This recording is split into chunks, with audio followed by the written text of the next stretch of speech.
I'm Saumya. I will be your host today, and the session will be co-hosted by Sristy, who is the co-founder of Delhi Poetry Slam.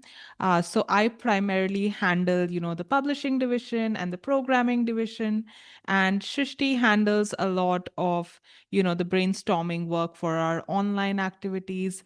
So as well as, for finding, the talent for to promote online through our videos. So we have a YouTube channel. So Shrishti handles that, as well as to find, people, emerging poets to, be recognized, as well as to be given a platform through our website. So we have Delhi Poetry Slam is basically one of the main websites for poetry in India. And so we get a readership easily of, 50,000 people per month. So Shrishti handles, on who should be represented on the homepage and things like that. All right. So, in a very personal definition, I think most of you were there yesterday, so you know me a bit. But just to, reiterate who I am, I've been writing since almost like since I could understand what logic and reasoning was. So that was since sixth grade or seventh grade, I started writing. It was firstly, journaling, diary entries, but slowly I started writing poetry. And although I must say that my poetry has evolved a lot over the years, and now I write a lot more on, the reflections which I find are unique in my life and that I can connect with others. But growing up, it wasn't always like that. I was writing a lot of abstract things, a lot of things that did not really have much meaning.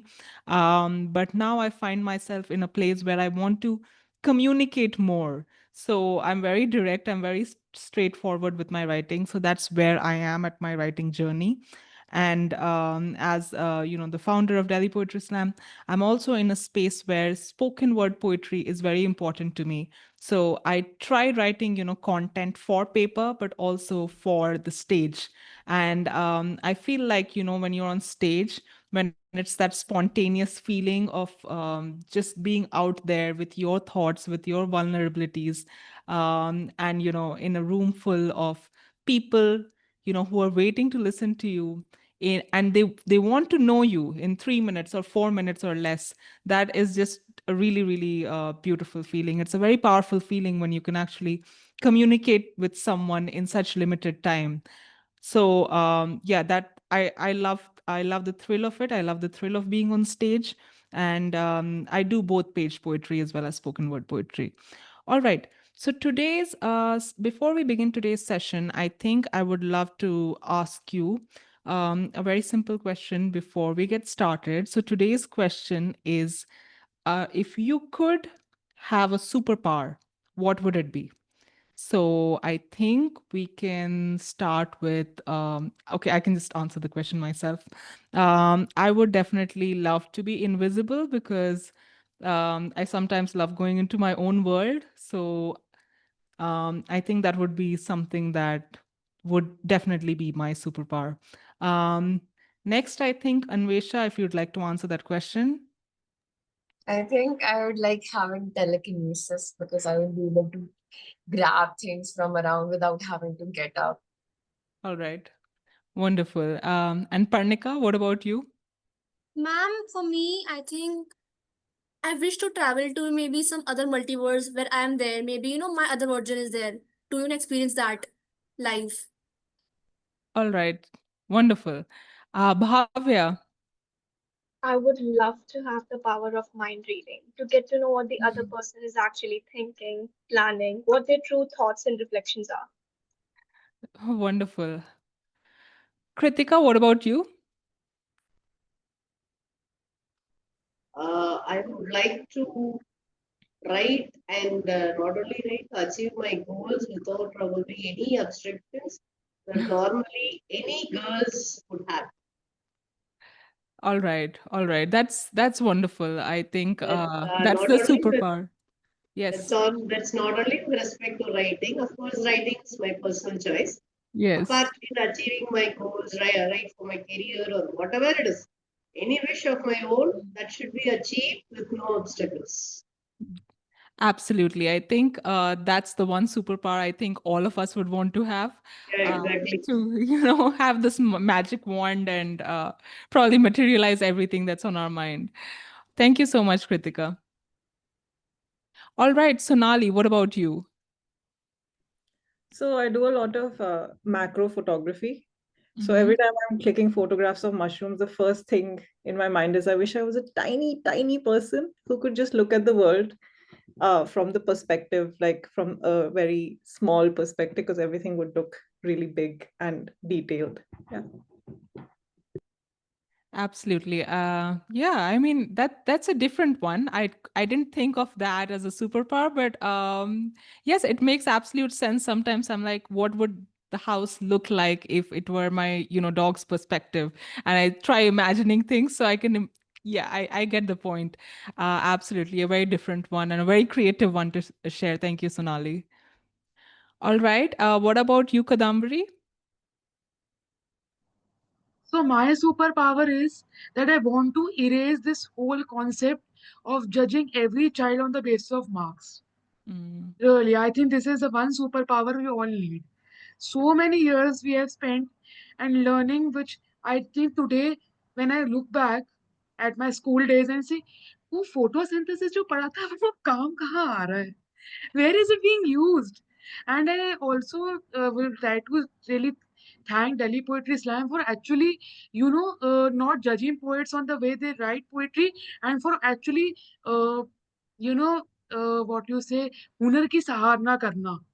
I do. Sorry, I'm mm, talking in Hindi, mm, but people say, "Oh, poetry so easy." इसमें effort ही कहाँ लगता है? It takes effort. So one thing is to erase this whole concept that marks are just not everything. You should mm, be a whole personality. So this is one superpower I really want, because every day when I read students committing suicide, one life only on the basis of marks, not fair.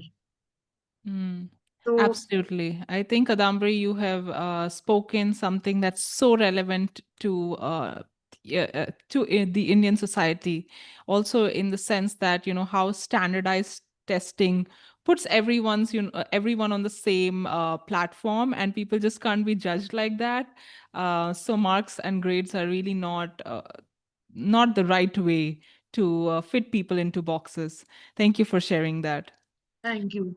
All right, Upamanyu, since you've just joined in, I will repeat the question. The question is, if you could have a superpower, what would it be? Super. Maybe communicate with people what I really want to say or uh, feel about them or some sort of that sort of sense. Oh, Uh, because there are with lots of people I have this thing like I want to say lots of stuff but I cannot say them, and lots of words get they are never said, those sort of words, and then later I ponder over them and think about them. So if I could speak more freely or somehow make them feel what I want to say, that would be the superpower. mm. Yeah. Thank you, Manu. I think as writers, that is what we are trying to do most. We are trying to communicate to the best of our abilities so other people can understand them. So it completely makes sense. Thank you so much for sharing that. And Shrishti, what about you? What would be your superpower? Well, I would love to teleport myself to new places. I love going to places, but I don't like the whole process of standing in the security check or, just, the nervousness around packing and taking your bag. So if I could skip all of that and if I could just teleport myself from one place to another, I think that would be the superpower that would, yeah, make sense to me. Absolutely. I think yeah, that's a very strong that's a very good one to have. Thank you for sharing that. All right. So those were amazing responses. I think some of them were really creative, and they also made me think about, different ways, different things that we could do if we really had those superpowers. Coming back to our session from yesterday with Karuna, I think at the end of the session, we learned a lot on social media as well as on traditional methods of publishing and getting your work out there. But one thing that was constant in some of the answers towards the end of the feedback round was that you want to learn more about publishing. So that's the first thing that we'll be covering today. And that's the big elephant in the room. So we will be discussing how to publish your work in a way that you find readers. So the main point of publishing a work is it's not for yourself. You want to share that with the world. So that's what, a published book's aim is to do. And obviously, over the last, I think around 7, 8 years, self-publishing has become very popular, and along with traditional publishing. So we will be discussing both. We will be discussing what are the benefits of self-publishing and what are the disadvantages of it, and how do you get like a book deal. So how do you find a traditional publisher to actually show trust in your work. So I think we have one more participant. Amala, thank you for joining us again. Yeah, hi everyone. Good evening. Good Sorry, evening. I just couldn't join on time. That's perfectly all right. We're just about to begin with the session for today. So, yes, I think the Zoom etiquette is the same as yesterday. You can feel free to take any breaks if you like to in between, if you want to grab a bite or just turn off your video for a while. It's totally flexible to attend. We will also have the recordings available. And yeah, just keep your microphones off when someone else is talking, just in case there's a distraction or something else. As well as today's session is being recorded. All right, so we're going to move on to our first topic for today, which is publishing your book of poetry. So when we talk about the two ways where about how we publish poetry, obviously the easier thing to do is self-publishing. Now, what is self-publishing? Self-publishing is where you say that, I have, let's say, 50 poems. I've written 50 poems over the last 2 years. I think that these poems have great potential and I would like to see them in a book.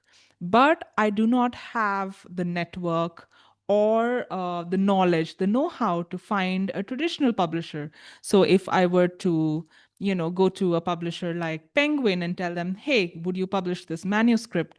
There is probably, a 90% chance that they would be like, you're totally a new writer, and why should we publish your book? So at this point, the option that we have, having created a body of work, is that you actually go in and publish that book yourself. And that is what self-publishing is. So in self-publishing, you contribute a certain amount of money in order to facilitate everything from the cover design to the marketing to the printing as well as the distribution. So if you're if you've signed up for self-publishing at any company, they would give you a certain package and they'll tell you these are the benefits. And the route is basically that you invest in your own book, with, of course, the dream of every writer is that they get to see sales afterwards and they get to earn back that investment in royalties. But is it really profitable? Self-publishing is probably profitable in case you have an audience who is already reading your work. So let's say you have a social media account with 10,000 followers and they've already been reading your poems and they already know you as a writer. So then you put out a post, hey, I've self-published my collection of poetry and it has 30 poems in it. Would you like to buy this book? And mostly, because they're your followers and they know your work and they like your work, there is a chance that, people will be like, I will support you as an artist. I want to read more of your work. So I'm going to purchase this book. So at that point, the royalties you make can eventually lead to some kind of profit. However, in self-publishing, a very big disadvantage is that the company that publishes you is not necessarily going to do marketing for you. So you are both the writer as well as the marketer of that book. And even though, a lot of companies, promise that we're going to take up this marketing bid for you, but they clearly don't have the expertise to get that particular book in bookstores or in front of the audiences that would benefit from reading that book. So it's, they can get you like maybe an article on some website that has good SEO, but necessarily that wouldn't lead to sales. So, the marketing bit is something that you are responsible for as both the poet and the creator of the book. So coming back to, how self-publishing really works. So I wanted to actually ask any of you if you've already self-published a book and whether it was profitable. Would anyone want to answer that? I think a few of us have like debut collections of poetry out there. So anyone who's already published something with a self-publishing house? All right, I think Ankita is not here with us today. I know that she had self-published something, but she's not here yet. Excuse me. Anyone else? Excuse me, Krithika. Yes. Yes, Krithika, please go ahead. Actually, I have done, but not with the concept of self-publishing. As I already gave my profile, I started writing in Yerkota last year. And from there, one of the publications, Young Mind Publications, I have published a book. But the thing, it's available in Amazon right from Feb, I guess. Kindle edition is also available. But the thing is, they said once 20 is sold out, the royalty will begin. But till now, I am not aware of the number of copies sold. All right. All right. Thank you for sharing that experience. I think, that definitely, talks about, how the self-publishing model is, that you do Soumya? have to, Yeah, yeah. just a second. Krithika, your audio is not very clear, but I'm just going to repeat what Krithika said so everybody can understand. She did publish something with a publisher, and they told her that if she sells 20 copies of her book, after that, she will start receiving royalty. But she's not aware of how many books have been sold. Is that right, Krithika? Yes, of course. Yeah. Okay, Soumya, you can go ahead. All right, thank you. So yes, self-publishing is not exactly very profitable. So, and that's primarily because, when you self-publish a book, there's too much responsibility on you. So a book has many parts, apart from writing. A lot of people think that, oh, I've written this brilliant manuscript and it's going to perform wonderfully as a book. But being a publisher myself, I can just, list out the different parts that a book has that are so crucial to that manuscript standing out. The first one is, of course, the cover. I know they say don't judge a book by the book cover, but the cover is something that immediately has to reflect what the soul of the book is. And it's what stands out. So you, as someone who opts for self-publishing, you have to get that cover design done.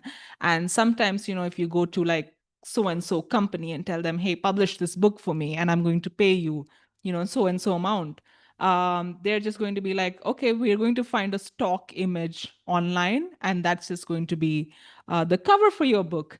But a stock image is not as telling. It's not been done by a designer. So when a reader picks out your book or finds your book on any online platform like Amazon, if the cover is not good enough, if the font is not good enough, immediately they're going to reject that book. Apart from the cover, there's obviously, how you communicate what is there in the book, how the editing is done, and of course, marketing, which is 50% of the book. Even if you have like a great manuscript, unless you market it out there, because we have to understand that any kind of customers these days are very bored. They've seen plenty of advertisements, they've seen plenty of things just popping up on their feed.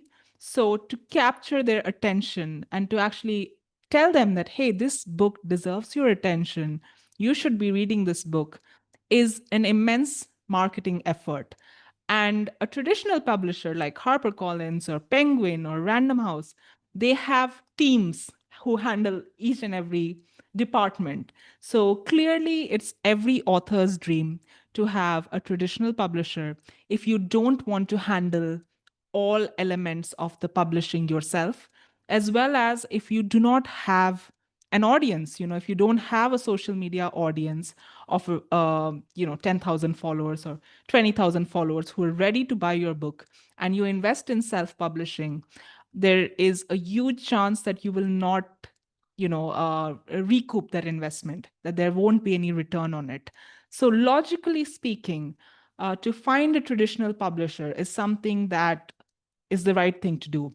And even though they may not pay like a big advance for you to write that book or to commission that book, the advantage there is that because they have teams and the expertise to understand how books actually reach an audience, you can really trust them with that aspect and just focus on your writing, which is what essentially writers should be doing.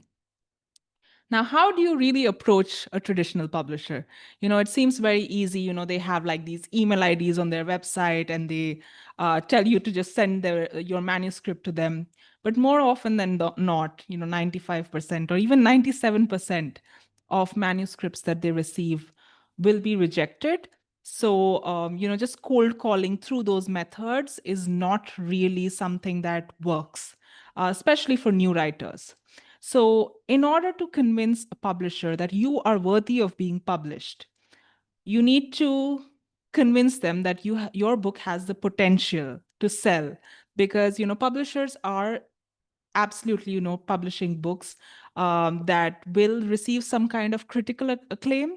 So books that they can nominate for awards, and books that that have that kind of crisp soul to them. But also, you have to demonstrate that you are someone that that has something, that has some kind of a potential that would lead to a marketable book. And how do you demonstrate that? Obviously, if you have created a body of work. So if you send them 3 poems and they write back to you saying, hey, can I read 20 of your poems, and you're like, but I don't have 20 poems. So you need to have a body of work. That's the first thing that you need to do as a writer. You need to create a body of work of, I think if you're a poet, minimum 50 poems, and 50 good poems.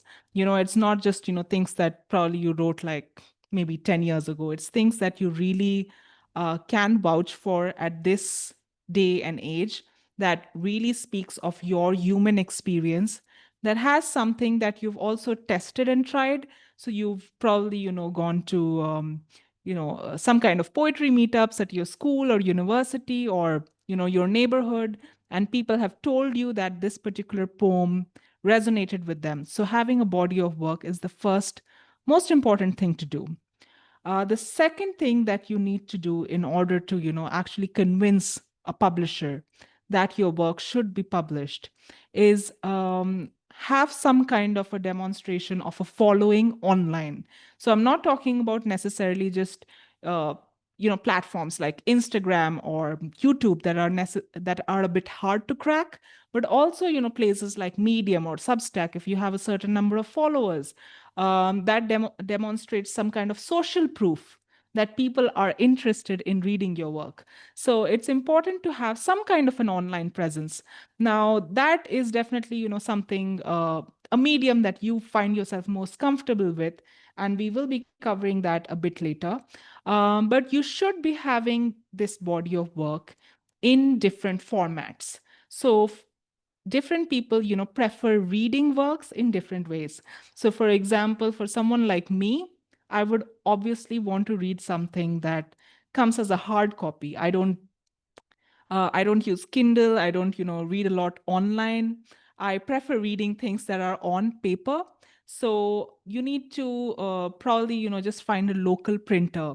And a lot of people who do research, who do PhD, go to the local printer and print their, final research paper. So just in a similar way, you can just invest in printing, not in publishing, not in, finding a publishing companies, self-publishing company that, does end-to-end for you, but just going to the printer and being like, this is something that I need to print. And if you want to do something a little better, there are, obviously online design tools like Canva, and you can design your own book cover. And then you can go to the printer and say that, I have these 20 poems. Can we print this as a pamphlet? So you've got, 10 hard copies of this wonderful manuscript that you've created. Apart from this, if you prefer to, have some kind of an online space where you're sharing your work, you can obviously, create your own website. It's very easy to do nowadays.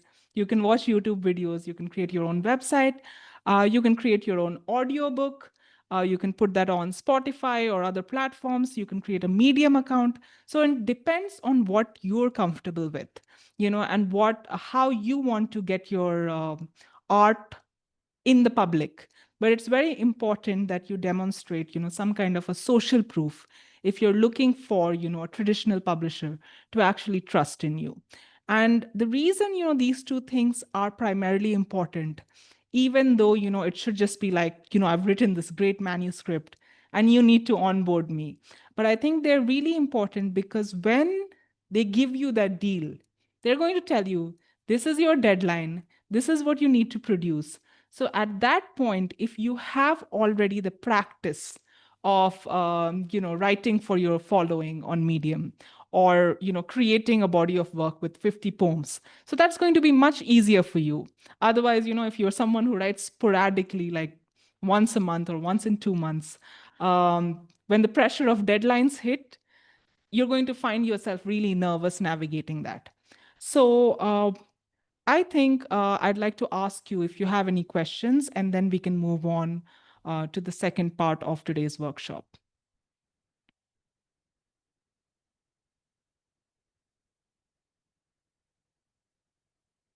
Okay, Amala, please go ahead. So, yeah. So I have a question like, now I have recently, as you know, I have recently started writing, and now I have a bunch of poems, like 20 poems in my hand. And I can say like half of the poems have a good reach among the people to whom I have shared. They actually connect with it and they are okay with it. And few other are not okay. Like it is they couldn't connect with it, which means how can I come to a point that I can go for publishing, or still I need to work on that and get a bunch more of poems? And do I need to wait on that portion? You mentioned that you have 20 poems and you have shared them with people. Can I ask where you've shared them? Like, was it among your friends and family? Was it online? Yeah, I have published them on online as well, Medium, and on YouTube. I have a channel as well where I have portrayed them as videos, and I share them as in WhatsApp messages as well. So my question is like, how can I find them? Like whether it is a reachable one or not? Because among 100 people, if 50 are okay with it and 50 are not okay with it, how can I trust whether I can go for a publishing? So what will everyone will be able to connect with it? So because poetry will be celebrated only if it is getting connected to the hearts of the people who are reading it. So how can I decide for that? So now I have 15 poems in my hand. Do I need to think about writing more further, or should I think I can take one in a month, because it is not much celebrated among the people who are reading it? So should I go with a slow pace, or should I spend more time on it and I can generate more so that I can go for a publishing? Absolutely. I think you need to focus on building your readership more, building your audience more before you go in for publishing, because the whole process of putting your manuscript out there is that it requires a certain amount of investment from you. And if you have that kind of loyal readership that's ready to say that, I will buy this in this book and I will support you as an artist. That is definitely something that as a writer that you need to look at before publishing a book, especially in hard copies. Now there are different forms of publishing as well. Sometimes people can just publish an ebook, and that is it doesn't really cost anything. So if that's something that you're doing, then it's okay. But I would say that before you publish anything in print, that you should definitely build a readership. And like if you say that you've experimented this with 100 people, I think the pool should be 1,000 people. Like there should be 1,000 people like waiting for you to actually release a book in the market. That would be my suggestion here. I hope I've Okay. answered Yeah, your yeah, question. yes, yes. Okay. Yeah, yeah. Okay. Thank you. Thank you, Amala. I think Divisha also has a question.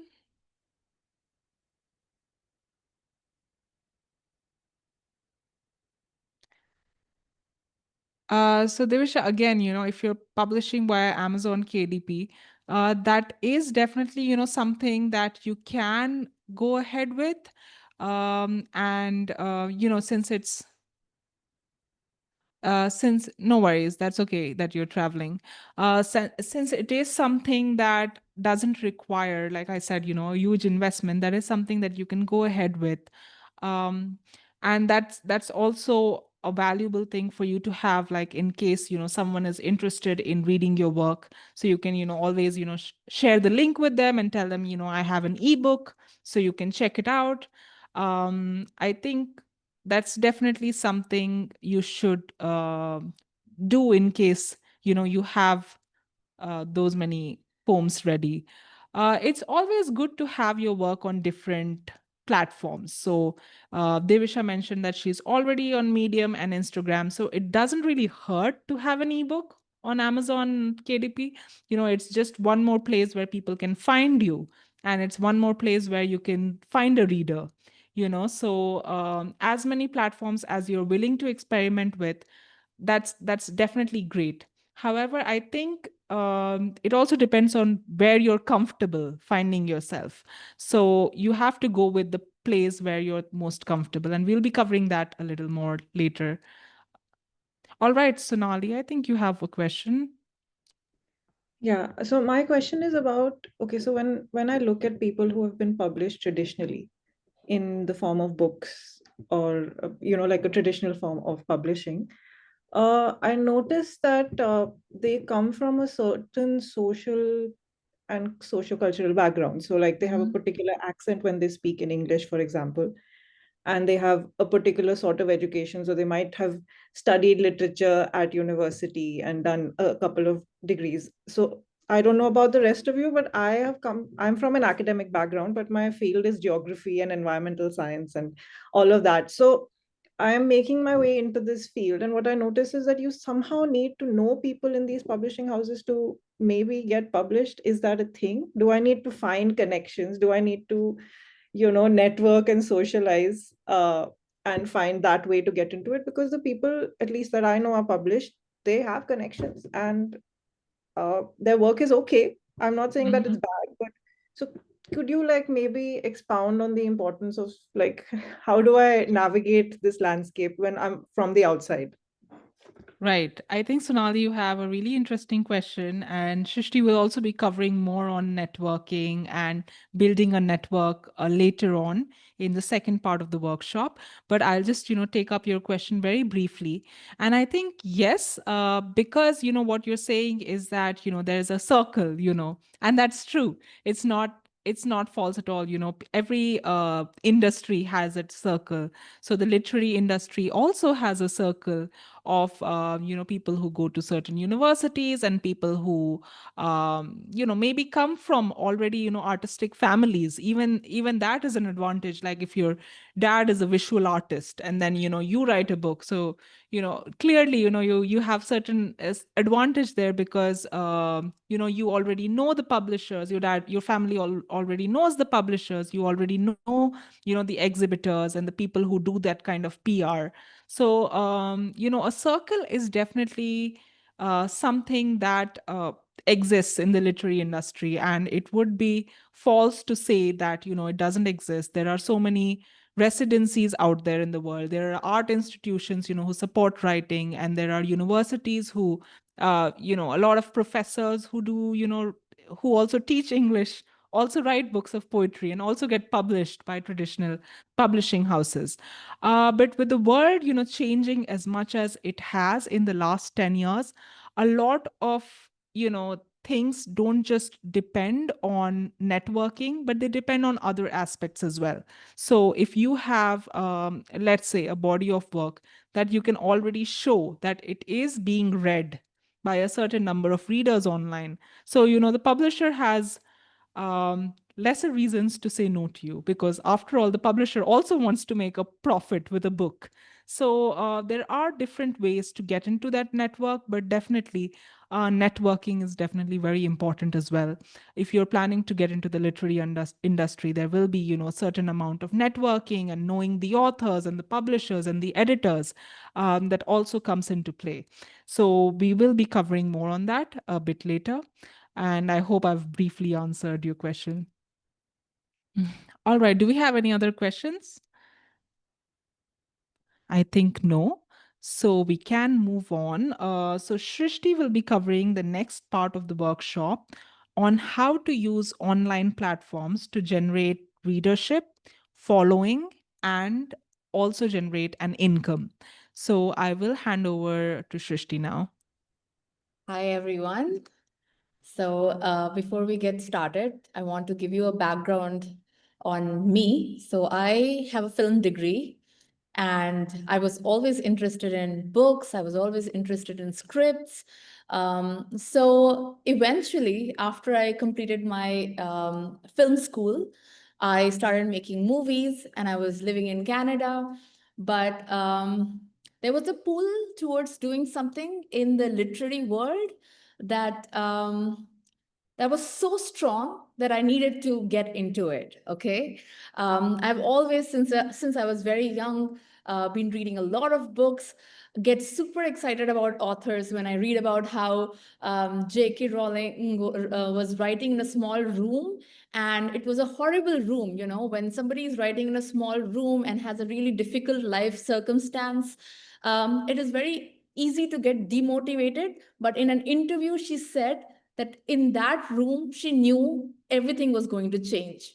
That was the way she was thinking. So all these stories, when I read these stories about authors, it always excited me. And there was always an idea that, I'm going to be working in the literary world. I'm going to be publishing my own, writings. So eventually I started working with Delhi Poetry Slam. Saumya had started it, and I joined a few years later.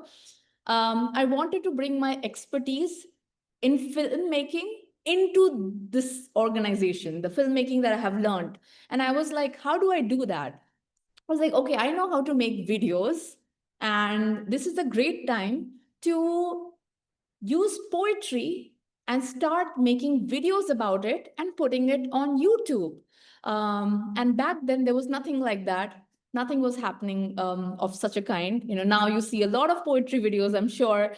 You get flooded with people standing in front of a background with, a mic, and, they have some or the other poems to perform. So now we're flooded with it. But back then, we did not have that. And my idea was to create cinematic videos, basically almost like a movie, like a music video, but has poetry going on in there. So I wanted to have a story. Maybe there's a girl who's going through a lot in her life. She's just broken up with her boyfriend. She's depressed and she wants to get over it. So she has written a poem. So we see her moving around and, reading out her poem, but it's very cinematic. That was the idea. And I started calling these videos cine poetry, cinema and poetry. And I was like, let's experiment.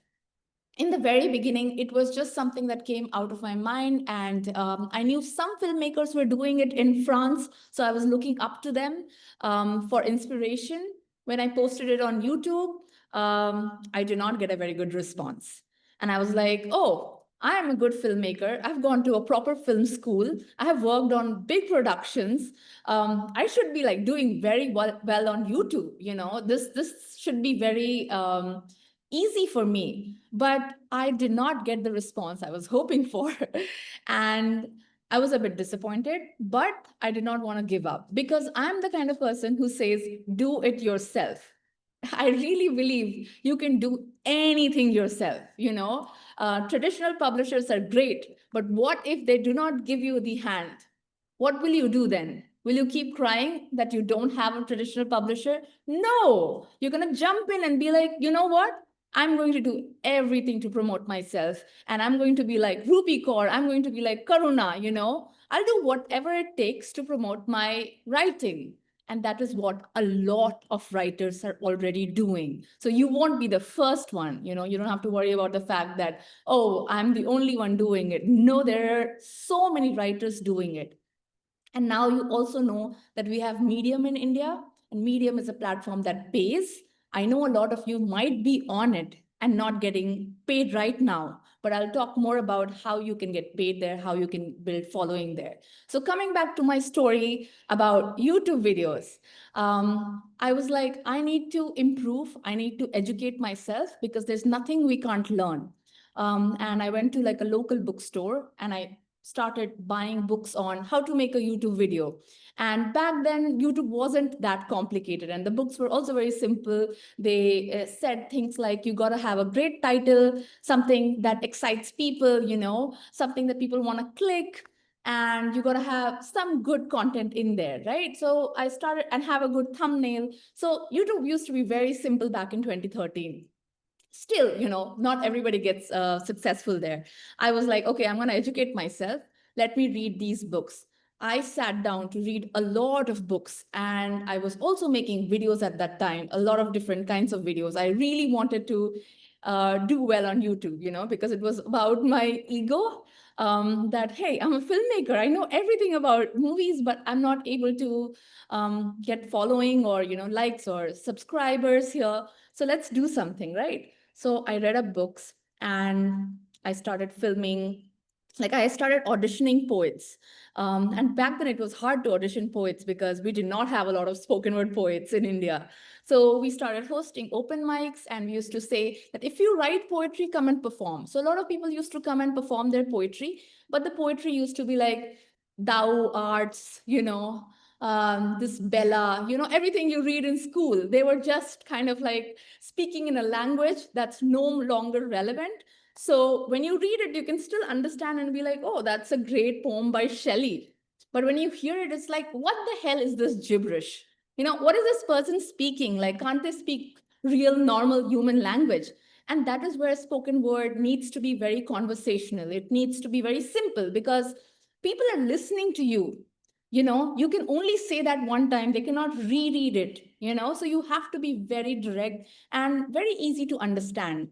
So we started auditioning. We met a lot of people who were coming up with like poetry that was very page poem. But then there were few poets who were following the spoken word poets that had started making a name in the US. In Harlem, spoken word poetry has been a thing for a very long time. It was started by Black people who felt like they were not being able to represent themselves in big auditoriums because big auditoriums were always for white folks. So the Black poets, the Black artists, the hip hop artists were like, I don't have to go in an auditorium. I'm going to perform my poetry on a bus stand.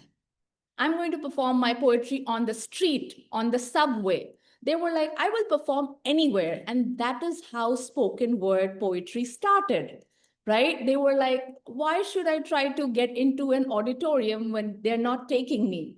I will perform my poetry anywhere. So that was how the spoken word poetry started in the US.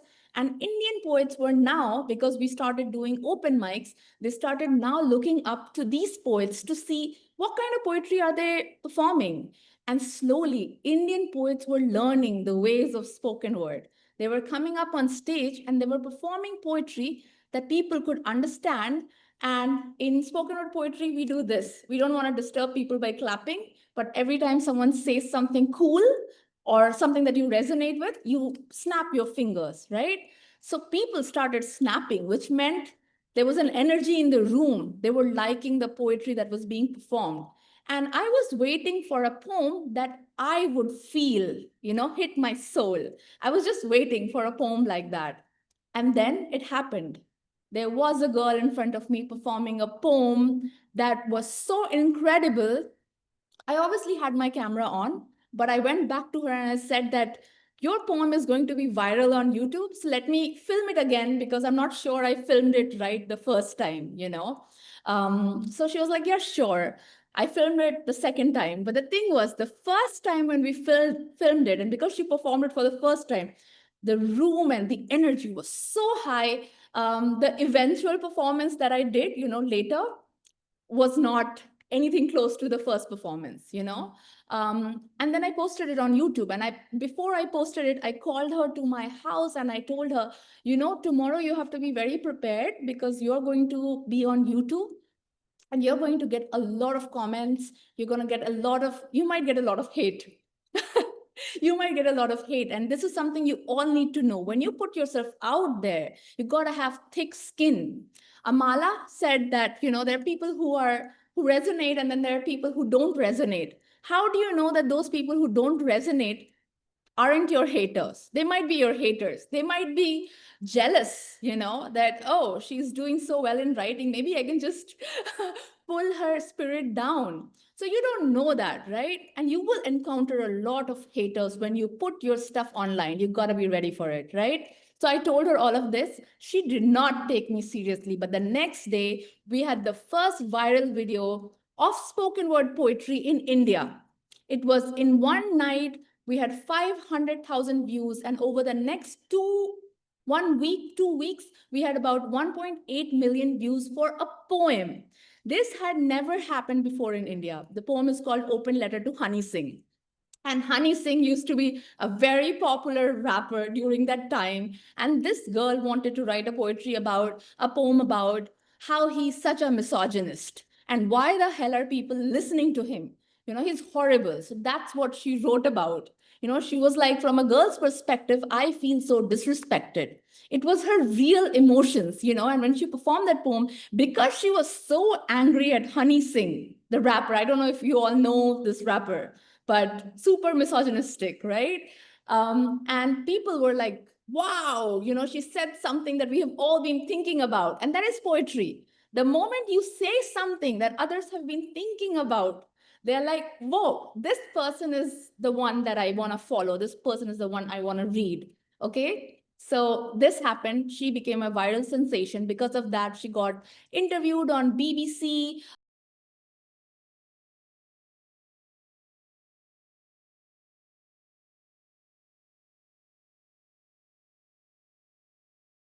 She got a lot of brand deals. She might have also gotten into a very good university because she had that, you know, YouTube video and that success. Now, my success was not accidental. I chose people who were good. And how did I choose? How did I know that they were good? Because I connected with it. My gut is the strongest answer. When you write a poem, you will have your gut tell you this poem is good or this poem isn't. If your gut is telling you this is not it, it's not it. So you always have to listen to your gut first. You know, a lot of poets write and they feel like, okay, my poetry is complete. I do not need no feedback here, right? So learning new platforms, being comfortable with new platform doesn't come on day one. A lot of people, I wasn't born when the internet already existed, but I'm pretty sure the young folks here were born when the internet was, you know, a full-blown thing. When people tell me they're born in 2010, I'm like, oh God, you were really born with the internet. I wasn't, okay? So it doesn't matter. It doesn't matter that, you know, you were not born in the age of internet. If you're older, you can always learn. And that's why we have books. People write books. Anything you want to learn, from finance to health, to how to make a YouTube video, how to be successful on Medium, how to learn how to make Ethiopian cuisine, you can learn it from books. So use that. And I mean, you have to make that investment. Maybe you can go to, if you don't want to spend too much of money, you can go to a secondhand store and, you know, buy books there. But there is a certain investment we have to make in art, and you all have made an investment to be here. It's not a small amount that you have invested. So you are very serious about your art, and you need to be, right? Because you have something, you know, your gut is telling you that you have something that needs to be out there. So buy books, read books. If you don't understand certain platforms, read on it and understand which platform you're most comfortable with. Okay, back then I was very comfortable with YouTube. I wasn't so comfortable with Instagram. And even till date, I'm not comfortable with Instagram. I cannot build a following. I cannot make reels where, you know, I can dance and all of those things that are required on Instagram for, I mean, people do it in different ways, but mostly majority of videos on Instagram, you see that people have to do some sort of a movement based content, you know, and I'm not very okay with it. So that's not my platform. I accept that, and I will use a platform that I'm most comfortable with. And that's what you all should do. But knowing which platform you're comfortable with means you have to experiment with it for a while. And not that, you know, you just try it for a day or two and you're like, oh, this is too hard, I'm going to give up. Okay, so I'm going to ask you all, what are the platforms that you have used up until this point? Any platform. It can be Facebook, where you posted your poetry, anywhere on the internet, or yeah, anywhere on the internet. Just tell me about, you know, the platforms that you have been using, and if you have any following or not. Not that it matters right now because we're going to cover a lot of things, but if you have any following or not. Sorry. Yeah. So let's start with Sonali. So when you guys were starting your the Delhi Poetry Slam, I was at university in DU, and I think I attended one event, and I started an Instagram page for my poetry online. And I think I ran that page for a good like a year, and I shared a lot of my old poetry, which I mean they need to be reworked. They're not very good poems, but it was a good practice. But I think I had like 200 followers, and after a point, like a lot of my poems started getting stolen, and like new pages started like, which is a normal problem that you face on social media. So I just shut it down, and I just never went back to Instagram for poetry. But with my photography, I have a page. It has about 2,000 followers. There is no growth unless I invest money in it, of course, for ads and stuff. So it's a difficult platform to. I don't think I'm good at marketing, so I can write, I can click photographs, but marketing is something that I'm not good at, which is why I signed up for this, because I thought maybe it'll give me some insight into figuring this out. And I did recently start a Substack, but it's just like I've published one poem there. That's all. Okay, all right. Parnika? Yes, ma'am. Ma'am, so I've been on Instagram for a while, like 2 years, and I've been posting there a lot. And I have followers there, like 60 followers I had. And now I see it, like they have reduced over time. But of course, I mean, I get likes. They are less, but I still post because I feel like that. I mean, like I mean, I know that my loved ones and all the people, my friends tell me that when they read my poems, they feel inspired by it. So I post for myself. I post for people who feel inspired, by my work and all. So I don't care about the followers and all that. That Yeah. was like, Okay. Okay. So you post consistently? ma'am, I try to. Okay. Okay. Krithika?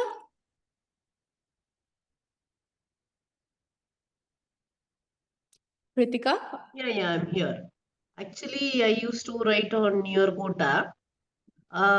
Probably now I have started working, and probably for the last 2 or 3 months, because of my health issues, I couldn't maintain my consistency. There are things where some I covered. I mean, you'll be given a prompt based on which you have to continue. It might be a quote or a poem or something like that, or short writings. Not like sometimes you have on micro tales, but I haven't tried my hands on micro tales. But consistency is a bit point of weakness for me. Okay. Okay. Okay. All right. Amala? Yeah, I'm waiting for you to call my name actually.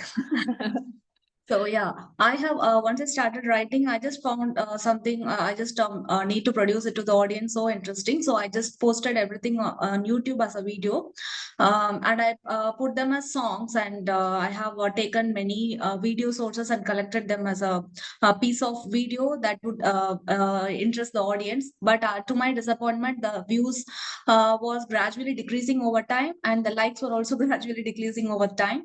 Like initially it was like 400 to 500 views, and later on it gradually reduced to 100 to 200 views. And then I thought like any other platform would help me, and then I just gone to Medium and then to Instagram. But in Instagram I don't found many followers, but in Medium I can see that people are following, but they are from the other parts of the world, not in our country. But the people who are following me, they are having a huge number of fan base of followers. But how do I connect to that? Like these people are following me, so I feel so happy about it that these people are following me. But apart from the loved ones and the friends I have here, no one else is actually taking a part of it to appreciate it. Or Right. so these are the three platforms I'm having: YouTube and Medium and Instagram. Great, great. Do you ever post yourself in these videos? Do you ever post yourself reading out a poem? No, I just make it as a video, like the lyrical video kind of thing. I used to get video sources from many existing YouTube, Yeah. like pexels.com, and many other sourcing videos are there. And I use an AI for singing it, and I collaborate using Filmigo app. That's a very basic app that we are Yeah. using it for making videos, the photos that we make as videos. So I collaborate them and put it as a YouTube video. And the first thing is I feel very happy after doing that. And when I post it, I was expecting a lot of like a viral kind of thing, but it will not go that way. So I will just end up okay. I'm happy, and the comments from receiving from the loved ones, that will make me happy, and then I just move on to making the next video. That's Right. it. Okay. All right. Kadambari? I write on Story Mirror, and I have also got Tycho literally lieutenant over there, and I'm also experimenting Pratilipi, and also on Substack. Not got so much of views, but trying to build a readership over there. Okay. All right. Anvesha? Actually, I have not put my poetry out anywhere at all because I started writing just last year around the same time. And being in school and all, actually, I do not have any Instagram account or anything like that. So I'm hoping that I can start posting like this year only. And I will definitely start posting on Medium or Instagram this year. Right. Upamanyu? I have not really shared my poetry in any platform. Like maybe I've read it out to one or two of my friends or my family, but I never put it out in platform. That's all. And what is the reason for it? Are you Well, scared that your poems will be stolen? Are you no, shy? not stolen, but like there is this sort of dilemma. Like I want people to in some sort. Sometimes I want people to appreciate what I've written, but also like putting it out in a platform, like it may be foolish, that sort of thought, but I feel uh I'm that emotion is very private to me, or like it is for a particular person or a particular uh so like putting it out to get some attention, or I'm not really comfortable with it. Okay. Okay. All right. But would you be comfortable if you were to put it in a book and people were to read it?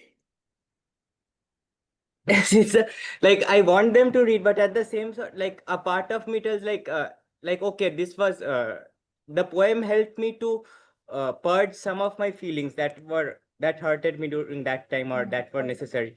But like then hanging on to that, or like making a, maybe it is necessary for like being a poet sort of thing, but so like there is this constant dilemma. But yeah, but I also cherish the fact that if it is put in a print or book, so I cherish that fact, but I'm also a bit Yeah. very that. Yeah.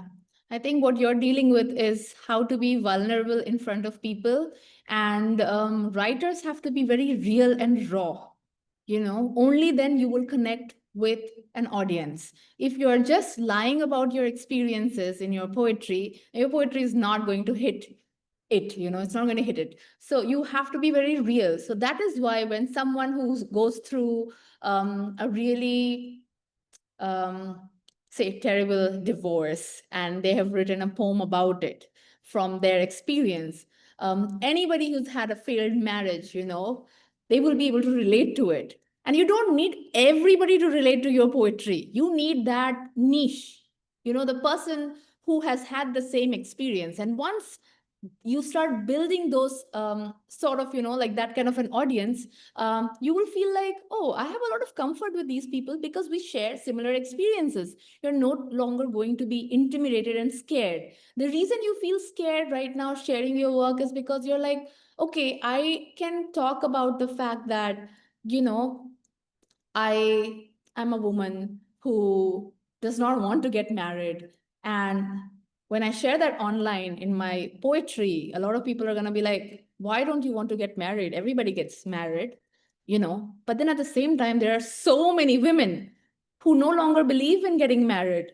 So those are the people who are going to be like, okay, this lady is speaking our language. And, this is where I connect with her, right? So you have to find your own niche. Not everybody is going to connect with your poetry, but those who will find you, because we're always trying to find similar types of people, which is why our friends are very similar to how we are. They gel with us, right? So you have to find your niche. Not everybody is a reader, and you have to be very vulnerable. You have to be okay to share your deepest, darkest things as a poet. Do you know Bukowski? Poet named Bukowski? No. Okay, there is an American poet named Bukowski, Charles Bukowski. And when he started writing poetry, he was not in any literary circle. Like Sonali was talking about, do you need to be in the network? He was not a part of he did not go to certain universities. He did not have friends who were all, PhD in English. He was a guy who loved drinking and having a great time, but had a great mind, and he had a very poetic mind. So he used to go to the bars and write about how he is a drunkard.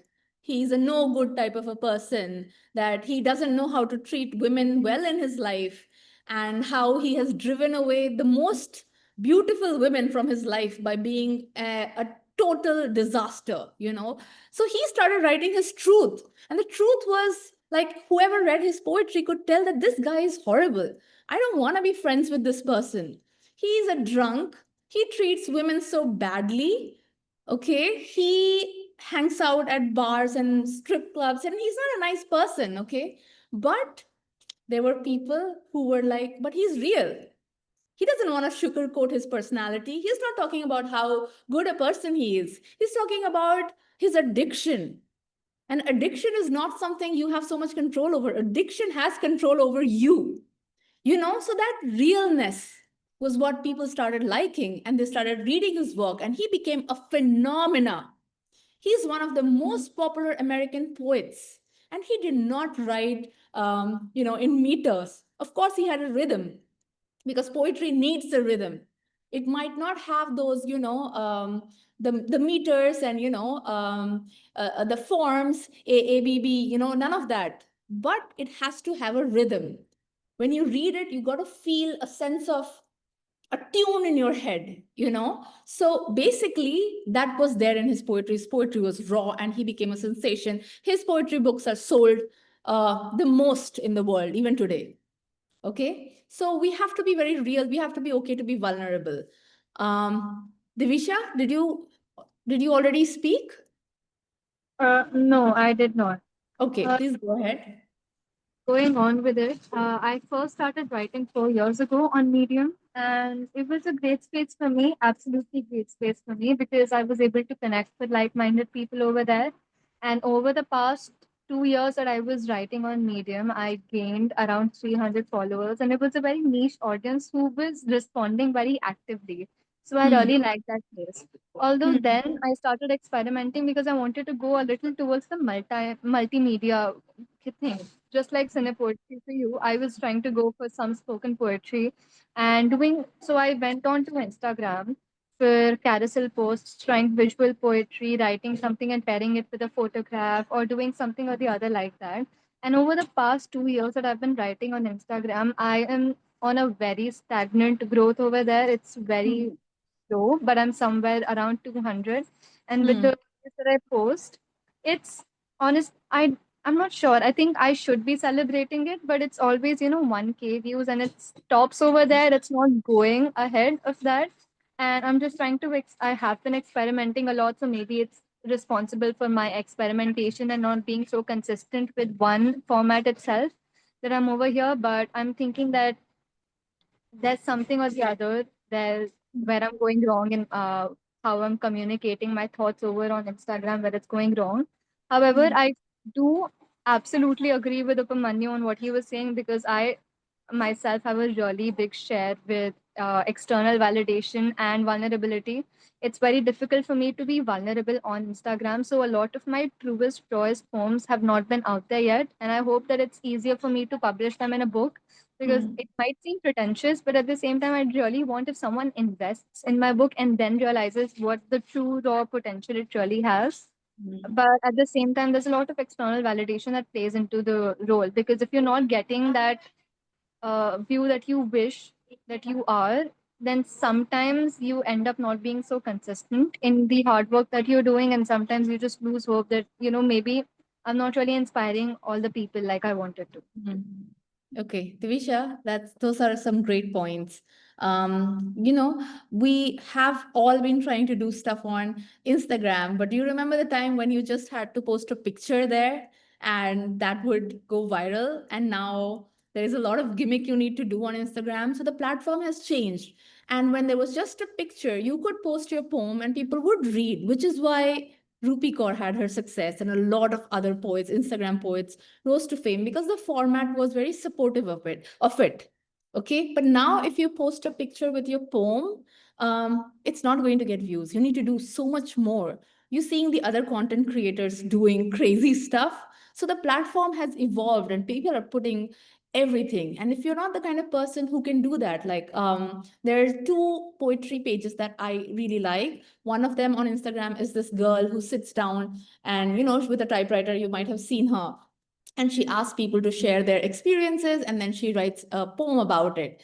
And it is very engaging for a viewer, because people will come and say something like, I'm going through a lot, I'm away from home, I'm missing my mom, and I have nobody. And then she writes a poem. So it's like an experience for the viewer, and viewer is going there for almost like a mini movie. So unless you can make a mini movie, Instagram is not a platform for you. And for a lot of us, it's not a platform. You have to use a platform that is simpler if you're not somebody who's very comfortable with being on camera or making videos. What Amala has been doing, posting videos with, voiceover, or, like the kind of YouTube videos that she said that she was making, where she's not putting herself out there, those don't do well anymore. They don't do well because people want to see you. How many of these videos you watch where people have posted poems without showing themselves? People really want to connect with people on the internet, right? So you have to show yourself. Upamanyu, I will take your question in a minute. I'll just let everybody Fine. finish and then I'll come to you. Okay, so who is left? I'm sorry. Who's left? I'm left actually. Okay, please go ahead, Ankita. Yeah, so I have been writing for actually I'm on a travel, so I'm on the car. Yeah, I have not switched on the camera for that. that's fine. Yeah, so actually I've been writing for last 8-9 years, and I have posted all of that in Instagram, mostly on Instagram. Yeah. And yeah, I was grading myself based on the reviews and the comments I used to get. So finally, after 2021, no, at 2022, I felt frustrated because of the stuck in after the change of algorithms and all that. I felt stuck in Instagram, and I stopped posting there. This year, I have started again posting, but the pressure is real. The pressure is honestly real about the reels, about the content making, about posting daily, constantly, and that is very frustrating at times. And hence, at this point of my life, I think I have I post like right now, like last 2-3 weeks, I have adopted this philosophy of not posting everything in the gram that I write, instead submitting it for magazine submissions and all that I get. And I scroll Instagram thoroughly every day. Okay, so there are many submissions that are open almost every month. There Right. are some of the other submissions that are open. So I keep Yeah. submitting there, hoping that my luck would turn out.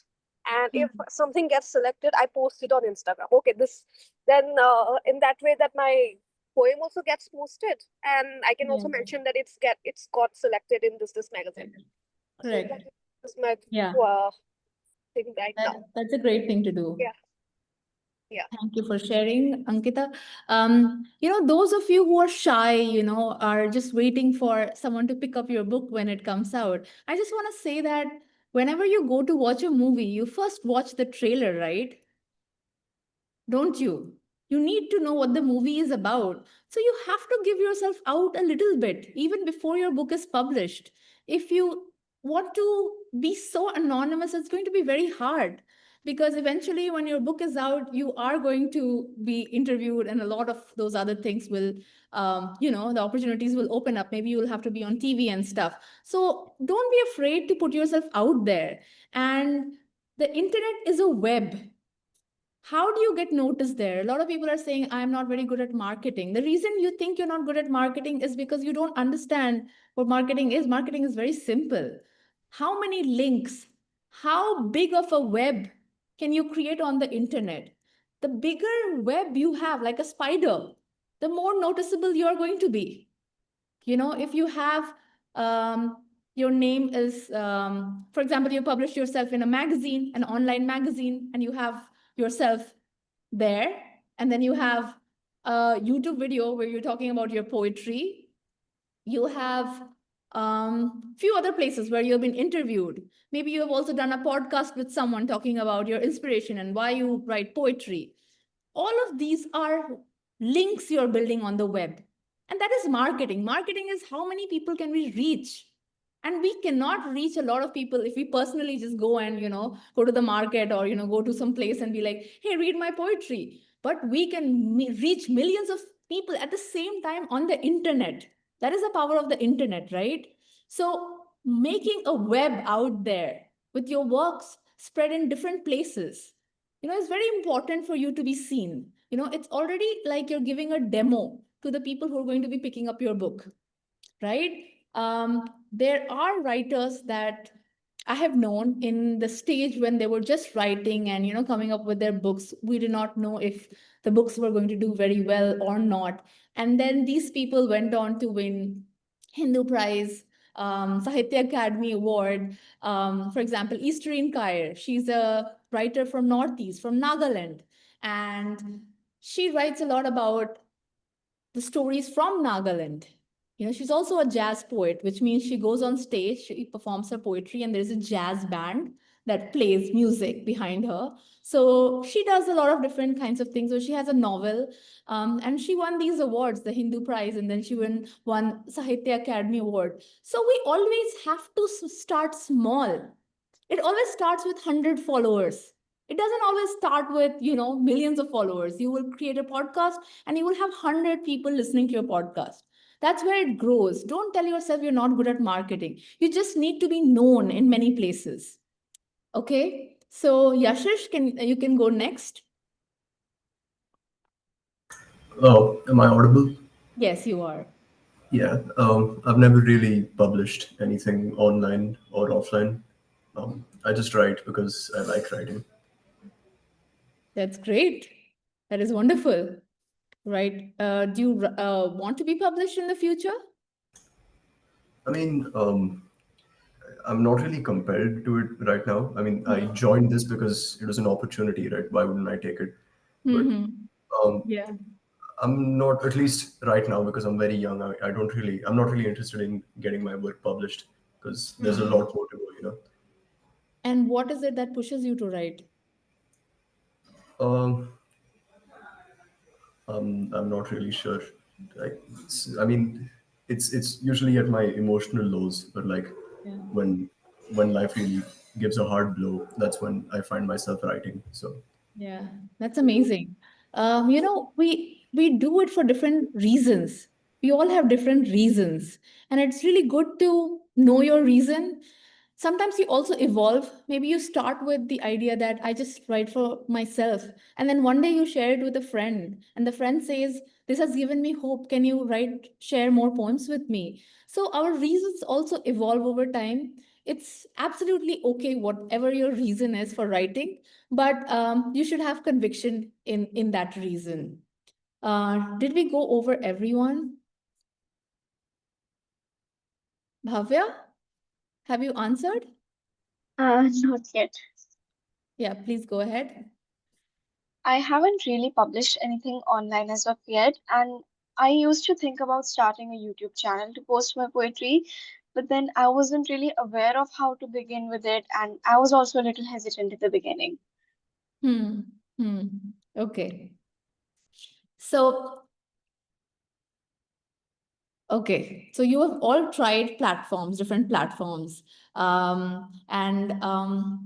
some of you haven't, but some of you have tried different platforms. You haven't had a lot of success. But the thing is, those who have tried Instagram and YouTube, just know that the platforms have evolved so much that you need a lot more skills to entertain people on those platforms. But that is why a lot of writers who write real good stuff, they're like, why should we post our stuff on YouTube? We're not getting views.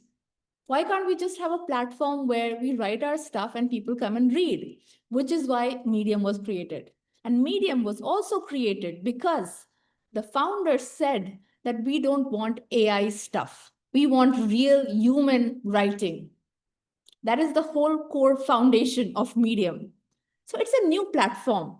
Someone said that you don't know many people who are doing very well from India. There are lots of people. There is one person called Ananga Alamnya. I will send you her name. I don't know if I'm pronouncing it correctly. I have watched some of her YouTube videos. I'll just share it in the chat. You guys can check her out. She has a really good YouTube channel where she talks about her journey. She was a graduate of IIT Guwahati, and eventually she was like, I want to be a writer. And she started writing for Medium. Initially, she was earning 3,000 rupees.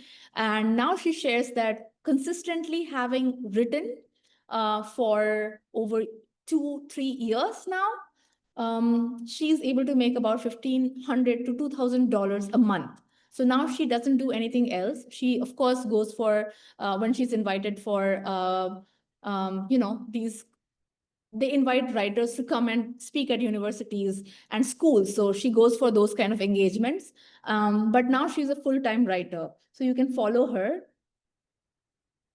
They are better. Yeah, they are better. Medium and Substack are really picking up. They're new.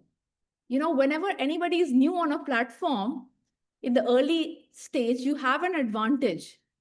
Once people get on it, there's too much crowd. So these are great platforms. Medium is so great. It takes a while. And the thing about Medium that I have learned is that you have to be very consistent. I know a lot of people will say, I'm not inspired every day. I cannot write every day, but you should. Take 1 hour in your day. If you're a writer, take 1 hour. Consistently write, create something. If you are going to be writing a novel, or if you want to create a large body of work, lots of articles, lots of poems, maybe every day when you write a poem, it's not so great, and maybe you're not so inspired, so your poetry is not so good. But maybe there are days, just because you're consistent with this habit of sitting down with your paper and your pen, you're able to produce more. You're able to get into this zone, you don't have to wait for inspiration to hit you. You have a routine. So that routine is very important. Being consistent, posting online is super important. Last thing I want to say is that, how do you build a following? How do you build a following online if you want to build a following? So for example, I'll just give you an example of how Delhi Poetry Slam grew from one person following us to, we have a subscribers base of 100,000 people. What we did was we were offering something to people for free. So first you have to give people something for free, something of value. Okay. And then people would be interested. That is how the internet works. In the very beginning, we were posting videos on our platform. We were sharing poetry that we really liked, submitted by people. So people started going to our website. We wanted to build a base of followers. So what we did was we wanted to collect their email IDs. So now to get their data, it was very important that they submit their email ID to us. So we started posting ebooks on our website. And we said, download the ebook. To download the ebook, people have to fill their email ID. And once you collect their data, even if they leave your website, you have their data. You can re-advertise to them. You can say, you know what, I'm starting a podcast, and you have downloaded my work before. So if you liked it, subscribe. I have a new page here on Instagram. Do you want to subscribe? So that is how we started building data. Even during our events, when people came, we always took down their phone numbers and email IDs, because collecting data is very essential when you're beginning as a poet or as a writer online. You have to collect their data. So a lot of people have on their website, subscribe.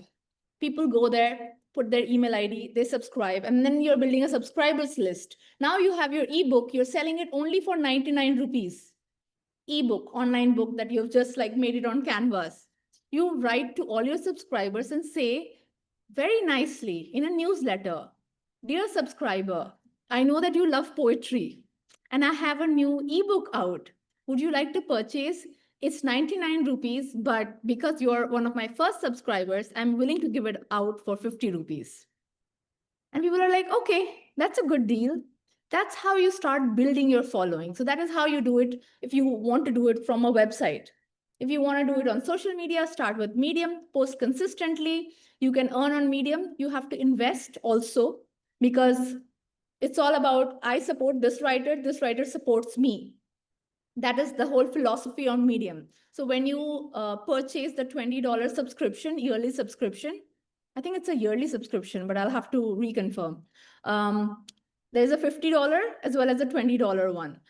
So you can subscribe the cheapest one. It's the same. You have to also follow other writers. You have to also leave comments on their stuff.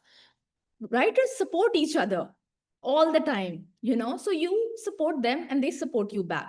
That is how we do it. Giving is the first step. When you give, you get.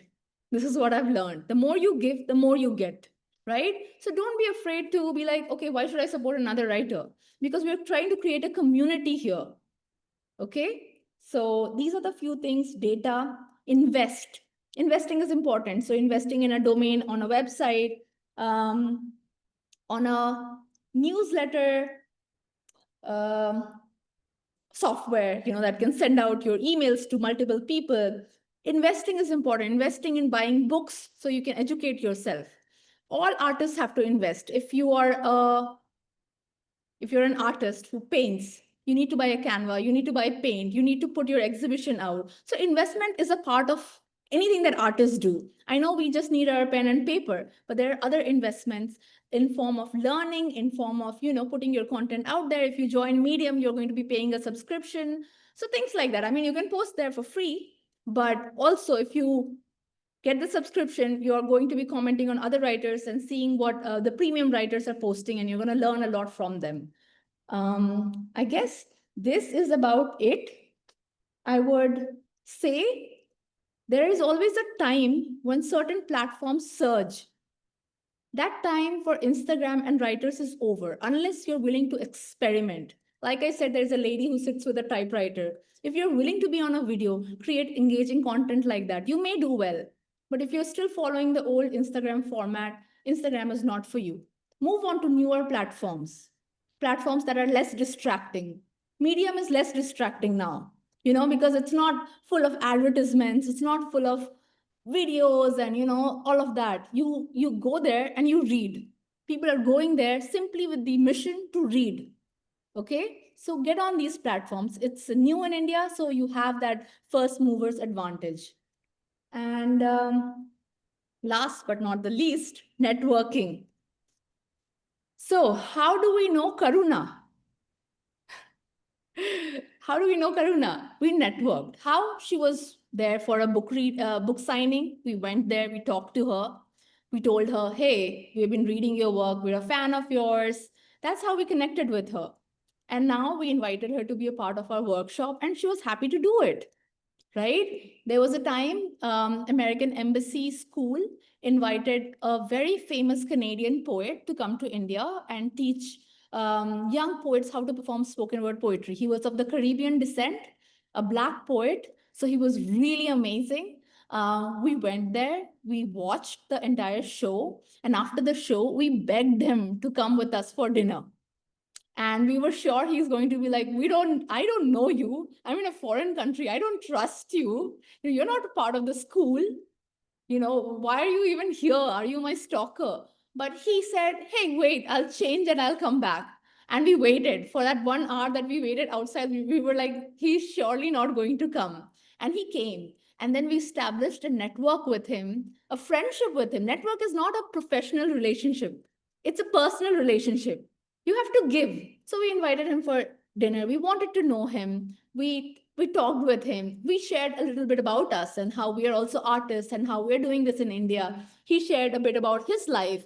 That's how we formed connection. We have to take chances. And then he came to India 3 times to run our writers retreat, which was attended by more than 200 people.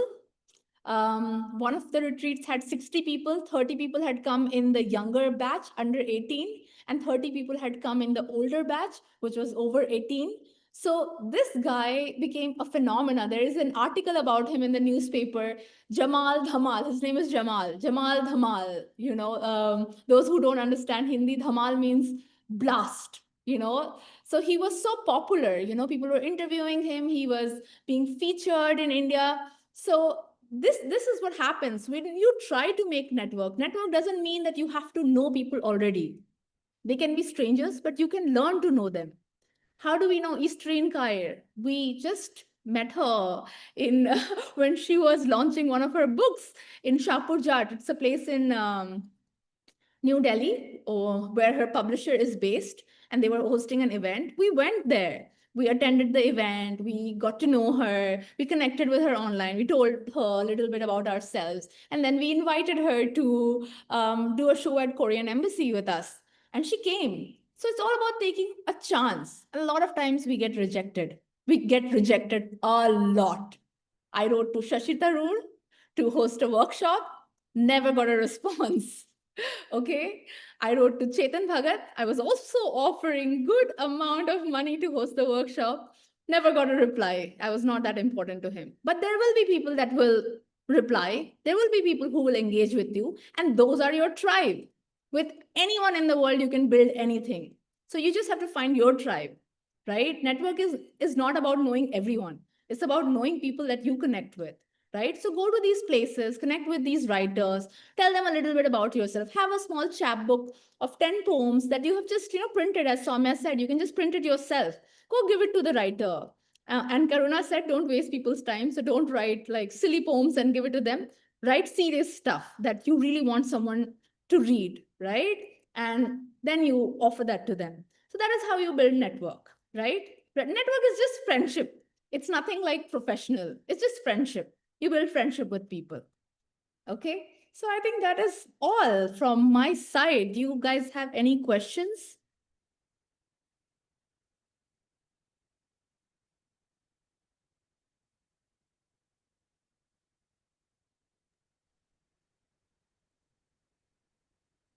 Okay, let me ask a question then. Is there any platform that you want to try now? Anyone who wants to answer, any platform that you would like to try that you haven't tried yet?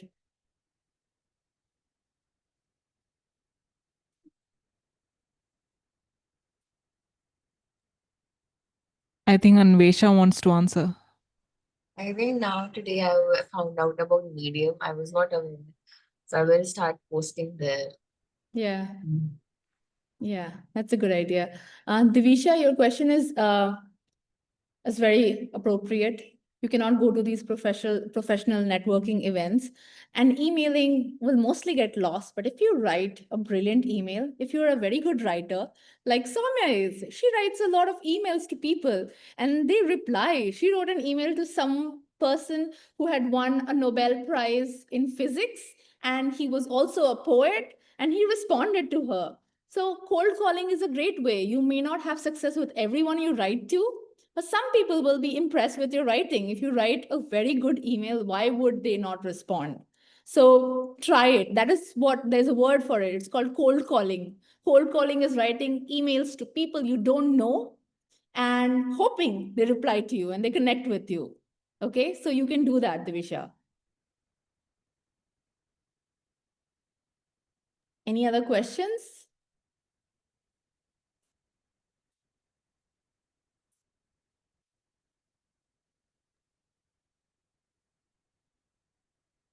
I just wanted to share an experience. So before Yes. just getting into this publishing of YouTube and Medium, and once I had a bunch of poems in my hand, I just found a publication in London, and I just sent an email to him with a collection of all my poems, and he replied back, and I was very happy about that. And he told like your poems are endearing, and I found and it is full of positivity. But the thing is, like it is a London base, so we can't go for publishing. It is not affordable for you. So it just ended over there. And then I just started moving into these platforms. But being an anonymous person, we feel like very safe over there without showing our face on the YouTube, because it's a platform we can't completely judge, right? Because we will be judged over there. So we as a normal human being, like we are afraid of judgment. And so those things are actually blocking us. Maybe many other people who are not opening up, maybe they'll have the reason about this, the fear of getting comments and being judged by people for the thing that we are putting our heart out. It will be hurting us easily, because it is a poem is like a kid, and we are just looking for a proper place to get them placed, and when it is not happening, we feel hurt. So that is one point I feel. Yeah, true. We feel hurt with negative comments. I mean, even today, like when I see a negative comment on any of my posts, even if it's silly and I know that this person is a troll, if it affects me for a minute, I am fuming, I'm angry. How did my message not get, passed on? Like, why is this person questioning my intention? So it does make you angry. So you have to be very thick-skinned if you're trying to go for platforms, video platforms, where you have to, put out yourself. But that is why you understand why Medium is different, right? Substack is different because these are platforms where readers go. But YouTube is a platform anyone and everyone goes. So you will hear criticism from people who know nothing about poetry. Correct. You want to go to a platform where people can read. Instagram used to be very intellectual back in the day. It used to be very artistic. You would remember people's feed, all stylish. But lately, people can post anything, dog videos, cat videos, and those are getting viral. So the Instagram has changed now. It's not just for intellectuals or artistic people. Instagram was primarily for artists. People used to put out their graphic stuff, their paintings, writers used to put out their poetry, but it has changed now. So let's move on to platforms that we are comfortable. We don't have to associate with platforms that make us nervous or scared. Parnika? Yes, ma'am. Ma'am, so the app Medium is good actually. I think it's awesome. But ma'am, the app name is Your Quote. Like, is it like worthy of using? Because like I want to experiment with poetry on more apps. So is that a good app, Your Quote? No, it's not a good app. You will get a lot of likes, you will get a lot of comments, but doesn't amount to anything. When you have a book published, you're not going to make sales. And you don't have a support outside the Your Quote community. It's a really terrible app. Maybe I'll have to edit this out. So I know somebody who was really famous on this platform, Your Quote. Okay, and he won the first prize in Wingword Poetry Competition Hindi.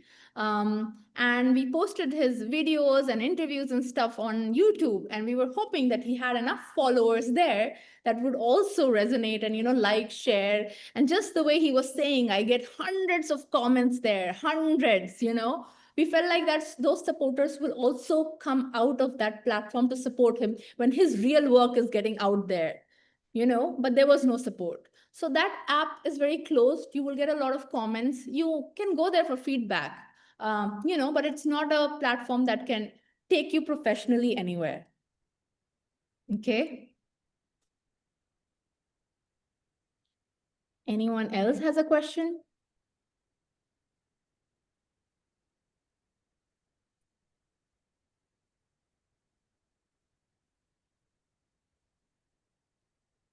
Okay.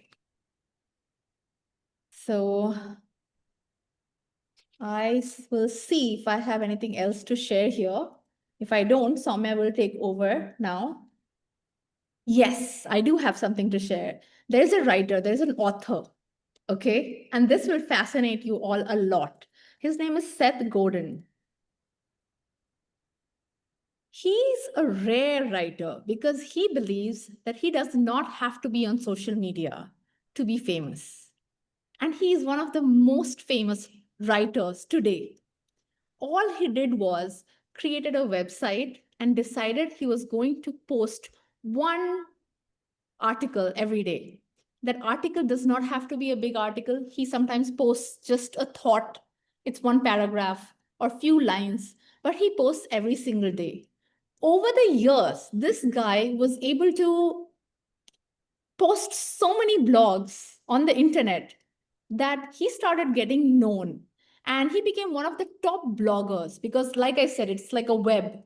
He's not on any social media platform, but people talk about him on every single platform. So you got to follow him. He uses a very different method. He will tell you, don't be on social media, don't do this, don't do that. Simply write and post your writing on your website. So I really like his way of thinking.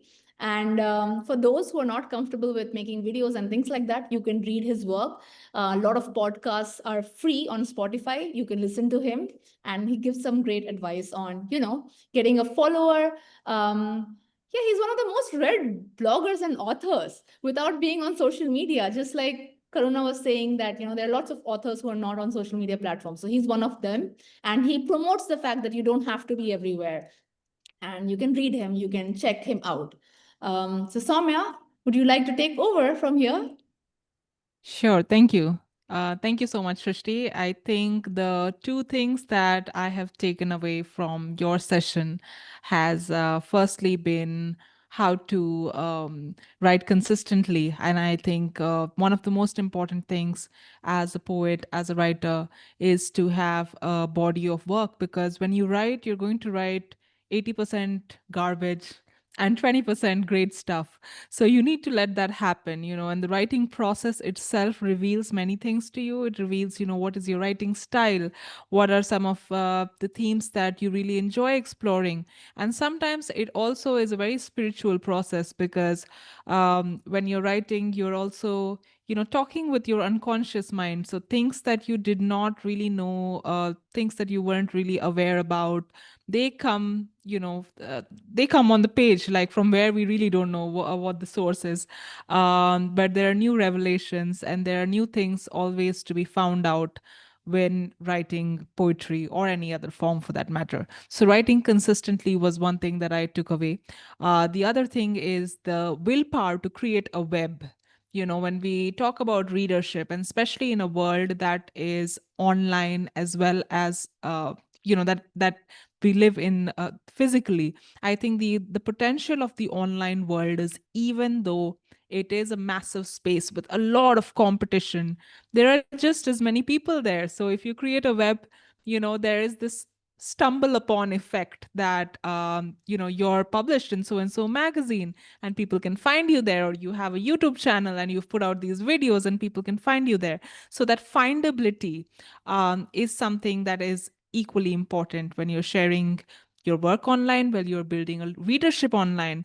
And the reason it's so important to build a readership is because eventually, if you're someone who wants to earn from writing, be it in a part-time capacity or a full-time capacity, it is absolutely possible if there are people willing to support you.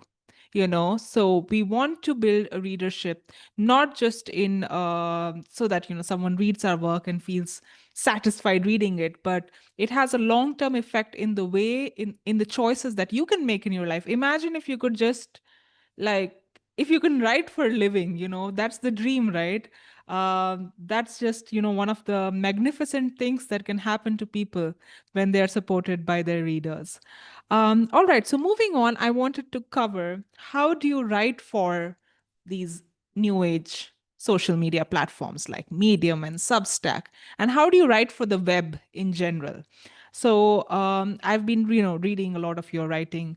You've submitted it for the anthology, and I have like firsthand experience in seeing the kind of diversity that you bring to the table, and I'm absolutely honored to be sharing this space with you, because each one of you has so much to say. Each one of you is so heartfelt and serious about writing itself. And I would like you to take that writing from just poetry to other spaces as well. What do I mean? I mean, probably, how do we, the way we write poetry, is that the same way that we write about ourselves? Is our bio poetic? So you remember I asked you to submit an author bio as well, with your poems. So some of that author bio was great, and it's great stuff. That's how author bios are traditionally written. You tell me what's your education, and which was the college that you were at, and which was probably the award that you won, or what is like your dream for the future, things like that. But today we are going to try something different. And what we're trying to do is, the conclusion is, we're trying to write something very authentic. We're trying to look at ourselves as a witness, right? So we're trying to see ourselves as we see other people, with that kind of a mindset, not, the kind of mindset that I don't want to share, but rather, if someone else saw you, what are the things that would strike them about you? So we're trying to write personally, we're trying to write authentic, because in the online space, we know that these human stories, these human ideas are what stand out. So what if we reapproached that author bio just as an experiment? This is not going to go in the anthology, but just as an experiment, if you could write like 3 or 4 lines about yourself that was absolutely personal, that was absolutely authentic, that did not have any of your let's say, your achievements or your accolades, or I've been published in so and so magazines, and I'm the topper of my class, but things that are really personal about yourself, things that you as a person know very well, are what makes you stand out, are what makes you human. So we're going to try that. And for our next activity, I want you to write 3 to 4 lines about yourself. And it can be anything that you want to really say to the world as an author bio. So this is an experimental author bio that you're creating in order to say something authentic about yourself, in order to say something poetic about yourself. So we are going to take, it's 7:17 now. We're going to take 3 minutes till 7:20 to write this author bio. And only if you feel like sharing, you can volunteer, you can raise your hand, and we can have some of the new author bios shared in this session.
All right, are we done writing? I think our 3 minutes is up now.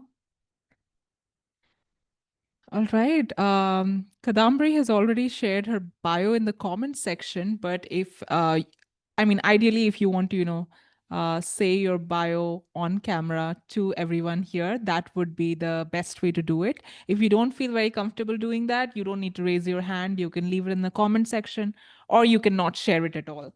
So just to begin this exercise, I wanted to share my own personal bio, and then we will move on to Kadambari's, just reading out Kadambari's bio.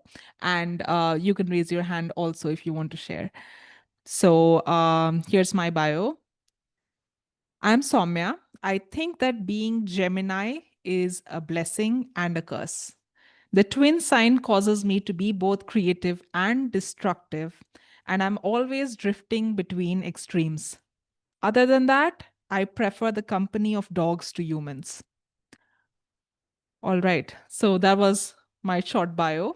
Kadambari's bio is emotions have connections to this heart and soul when words find the thread. Through needles of pen, some lines are written that tell a tale got up when failed. Wow, that is very, very poetic. I have to say, this is one of the most poetic bios that I've read. Brilliant job, Kadambari. Thank you so much for sharing it. Does anyone want to say their bio out loud, and then we can read, what's in the comment section? I would go. Okay, perfect. So let's start with Amala, and I think Parnika also raised her hand. So Parnika, you can go next. Do you have written in a form of poem? I don't know, like whether is that what you are expecting, but I'll just go with it. Yes, absolutely. Go ahead. My heart is melting. Is it that I am healing? Searching for a pen and paper, being inattentive in the kitchen. Despite of my mom's shout, the words are pouring out. What's happening inside me? Is that my heart and soul romanticizing to compose a poetry? My eyes are getting wet and my thoughts are just boarding the jet. Yes, I love the moment to heal and heal the adamant. Yes, I'm a poet. I love that. Thank you so much, Amala. It was such a brilliant poem. And I can tell, your identity as a poet is so important to you. And one of the best things you did with this poem was, the phrase that we say, show, don't tell. So there was a lot of visual imagery in that particular author bio that you sent. Thank you, Amala, for sharing that. So Thank you. next we'll have Parnika. I'm a warrior by heart, a dreamer by soul. I sing a song of hope and leave footprints of my strength on my way to home. Could you repeat the last line with footprints of? Of my strength on my way to home. Wow, very brilliant. You've put out so much strength in that poem, and I can really see your warrior spirit. Thank you for sharing that, Parnika. All right, next we'll have Anvesha share her author bio. It's not too long and it's not exactly a poem, but I'll read it. I stay silent during the storm, even if my mind tells me not to. My eyes are hovering over all the different things happening around me. I think I cannot take it anymore. So I speak when I must, and I feel strongly that the world must change. I want to and hope to be able to view one more new smile every single day. I hope that one more person changes their mind and breaks their shackles. Thank you. Thank you. Thank you, Anvesha. That is just so much inspiration. And I can see why you're inspired to write poetry and you really want to have that kind of impact on people. Thank you so much for sharing that author bio. Is there anyone else who wants to share? You can say it in the comment section also, like, hey, I'd like I would to like to go go next. next. Okay, great, Bhavya, please go ahead. My words are a tapestry of truth and ache, of dreams that burn and hearts that break. A quiet storm, a silent voice, who found her power through her choice. All right, very, very wonderful. And if you want, Bhavya, you can also share that in the comment section, because I think the last two lines were a bit complex and I would love to, read that again to get the full gist of it.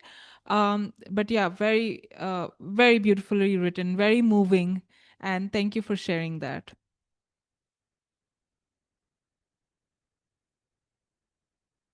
Yeah, that's brilliant.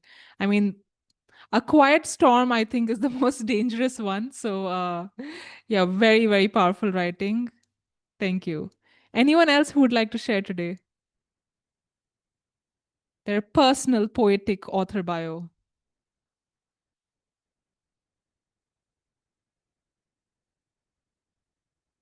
All right, I think we're done with this exercise. But just to sum it up, so what we're trying to do with our writing, even when we put it out on different platforms, is to share something that's authentic, share something that's true to ourselves, because there's really nothing more powerful than the truth. And even if even if anyone is like a marketing genius, unless they have that good writing to present in front of the world, it's just a wasted effort. So what you have here, like that skill with words, it's really a treasure. And because you have that skill, you have even more responsibility to be sharing that in order to connect with others, and to share a true reflection of yourself. So I hope that writing is just not something that you're doing sporadically. I hope that you will let it evolve. I hope that there will be so much more poetry that I will read from you, and that you will have that strength in you to share that truth with the rest of the world. So that's definitely the first point when it comes to sharing your writing on new social media platforms that are coming up, to be comfortable with sharing that humanness, that authentic voice. The second thing that I wanted to talk about is, of course, we as poets, we write about a lot of different topics. We write about, inspiration can strike in any way. So we write about things that we see, things that we feel, things that we go through. But a lot of writing, when as a reader, I'm looking for a certain kind of writing to read, it's topic based. So for a period of a month, I would like you to think about, one theme or one topic that you would like to write about in depth. So you can go ahead and, maybe create 5 poems on that particular topic. Or if you really feel like, you have those many different ideas to put together, you can create 10 poems on that topic.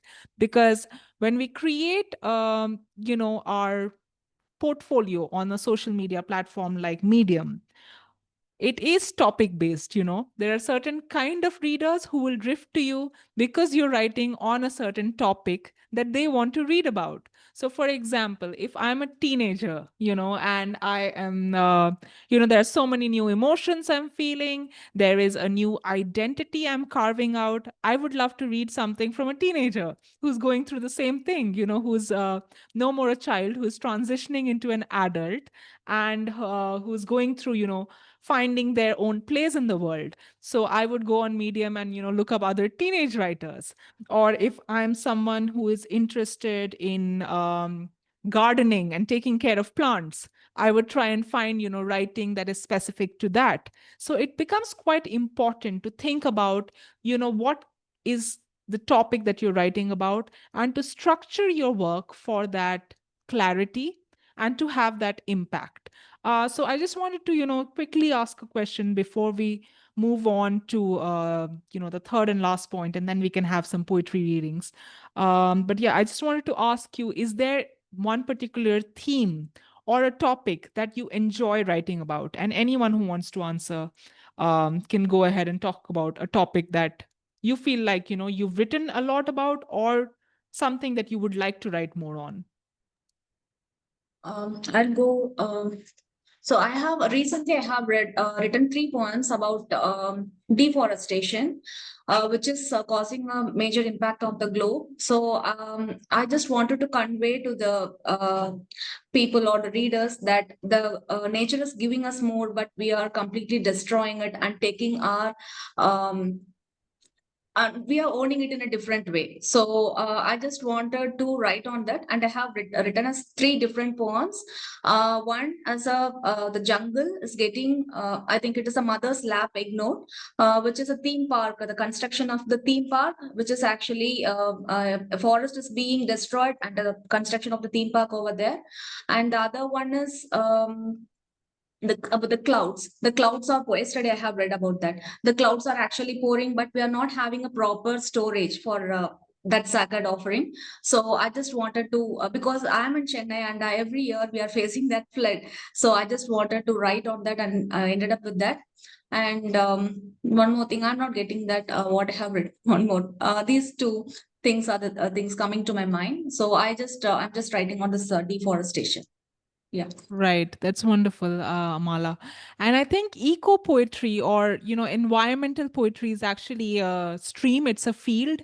And there are a lot of like people who read up like poems on trees and poems on nature, because it's definitely, as humans, we're not isolated in our journey. So thank you so much for, writing on environmental issues. And that's definitely something that, as a topic you can use to promote yourself on different platforms online. Thank you. Thank you so much. Anyone else who would like to share what topics you write about? Anvesha, you can go next.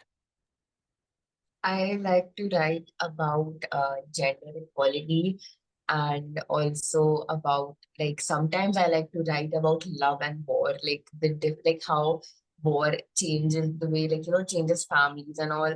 I've written a few poems about that, but I'm not very confident in those, so I'm trying to write more on that topic because of the current situation in the world. So those are the 2 topics I like writing. Right, right. That's definitely, very serious things that you're writing about. And I mean, I can only imagine what it feels like, being a young person as you, growing up in a time that's so volatile. So it's definitely very relatable. And I think these are things, these are, model questions that we have on a day-to-day basis. So thank you for sharing that with the group today. Parnika, would you like to go next? Yes, ma'am. Ma'am, for me, I think I love writing about emotions, like courage, strength. So, like, I feel that also about, beauty. Like, I think all these years women have been, taught to, have like a beauty standard. But I think all women are beautiful and they're all unique. And I think I want to, explore that theme more, beauty and self-love and emotions. And I enjoy that, like writing about it often.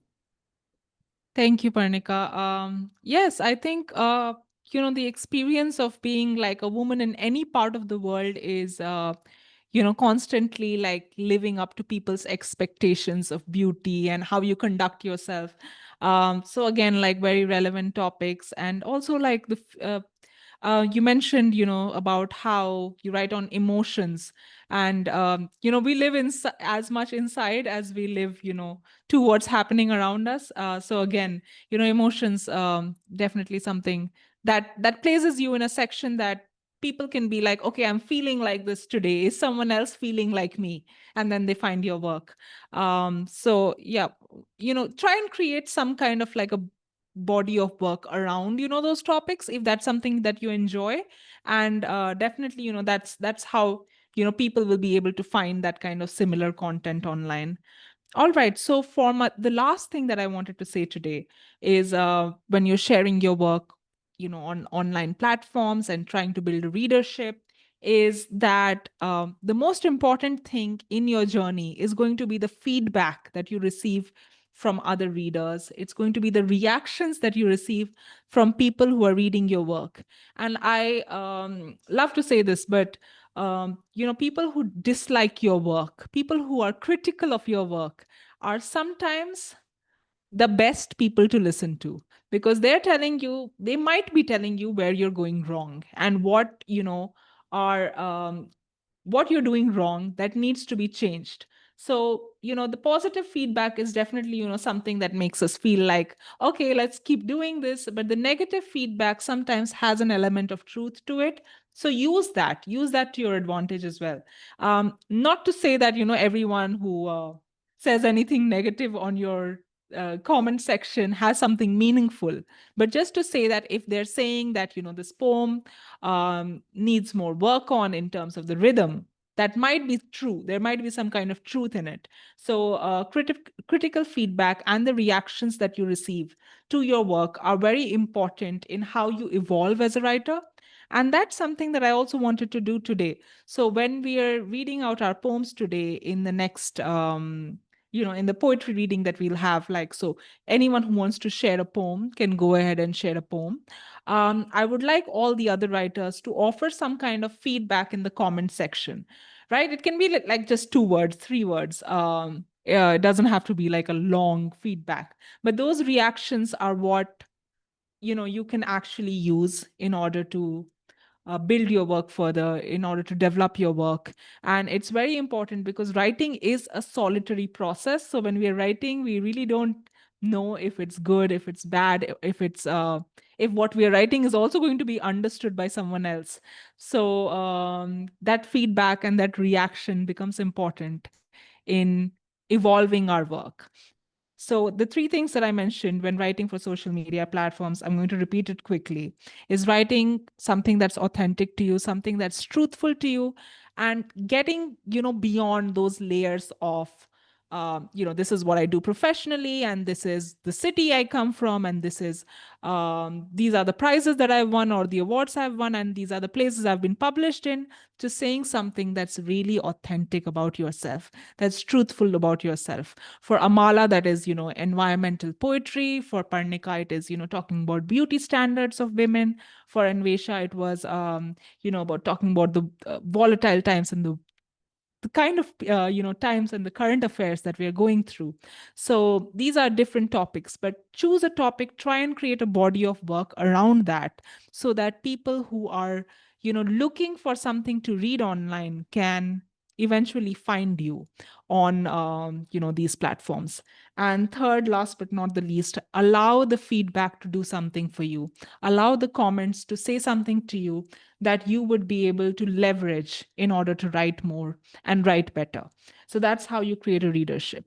And once you create a readership, there's so many more opportunities that open up, whether it comes to publishing your book and being able to sell copies of that book to those readers, or earning royalties from those platforms. So these are, tangible opportunities that as writers we really appreciate, because we do write for ourselves and that is our first responsibility. But when we put anything online, we're writing for the world. We're writing to serve the world. We're writing to change the world. So that's, pretty big responsibility that we have on our shoulders. So I would love for, any poets who feel like sharing to go after this. But in case you have any, last questions to myself or to Shrishti, please go ahead and, let us know if there's anything else technically that we can help you out Yeah, on. I have one question technically. So, once I started writing poetry, it just flowed out of my heart. So, it is like a very colloquial language that I have been using for conversing. So, it just a kind of conversation that I have been having with myself. But going on, I just thought of evolving a bit in my poetry. So, what I did is I just started learning few words. I used to ask my son to collect few English words that has a good words for me, and I just started reading that as a habit of making himself improvising, and I also started using that for my poems. So what happened meantime, it just fit. I felt like I will do some research on those words, and I started fitting those words into my poem. But later part when I'm reading that, I feel like a little disconnected. The poems what I have written from my heart in a very colloquial language is more connected to me, and the words which I'm using, searching and using for it for a particular theme. So I feel some sort of disconnection. So we can't evolve in the poetry. Should it be from flowing out from the heart? We can't search for anything that matching to the what something like that. So is it a good question? I don't know. Yeah, it's a great question. I Because think, I am yeah, sorry to interfere. no Because I worries. am not from a literary background. I just love the language English, and I'm much more Yeah. connected with the world of imagination and allowed to express myself through writing. So I just started writing this one, and I'm just confused here whether I should go this way or that way. That's a brilliant question, Amala. And I think what you're saying here is, whether you should use, certain vocabulary to, make your work stand out. Well, if it doesn't really come naturally to you, if it doesn't really sound very, conversational, or it doesn't capture the gist of what you were saying in the beginning at all, I don't think you should worry about vocabulary at all, because one of the things that we need to realize is that poetry is very similar to songwriting. So what are the songs that we listen to? What is the music we listen to? It's always very easily understood. They're not trying to flood it with some kind of vocabulary that would go over a normal person's head. So that's how the evolution of postmodern poetry took place. And people got done with using fancy words or fancy language. It was more about just capturing the whole process of whatever it is that you're dealing with in that particular poem, whatever you're trying to put out there. So I think, to answer your question, don't worry about the fancy words, just keep it very raw, and that's Yeah, what will eventually connect with the reader. yeah. Thank you, thank you. Does anyone else have a question before we move on to reading our poems and sharing feedback?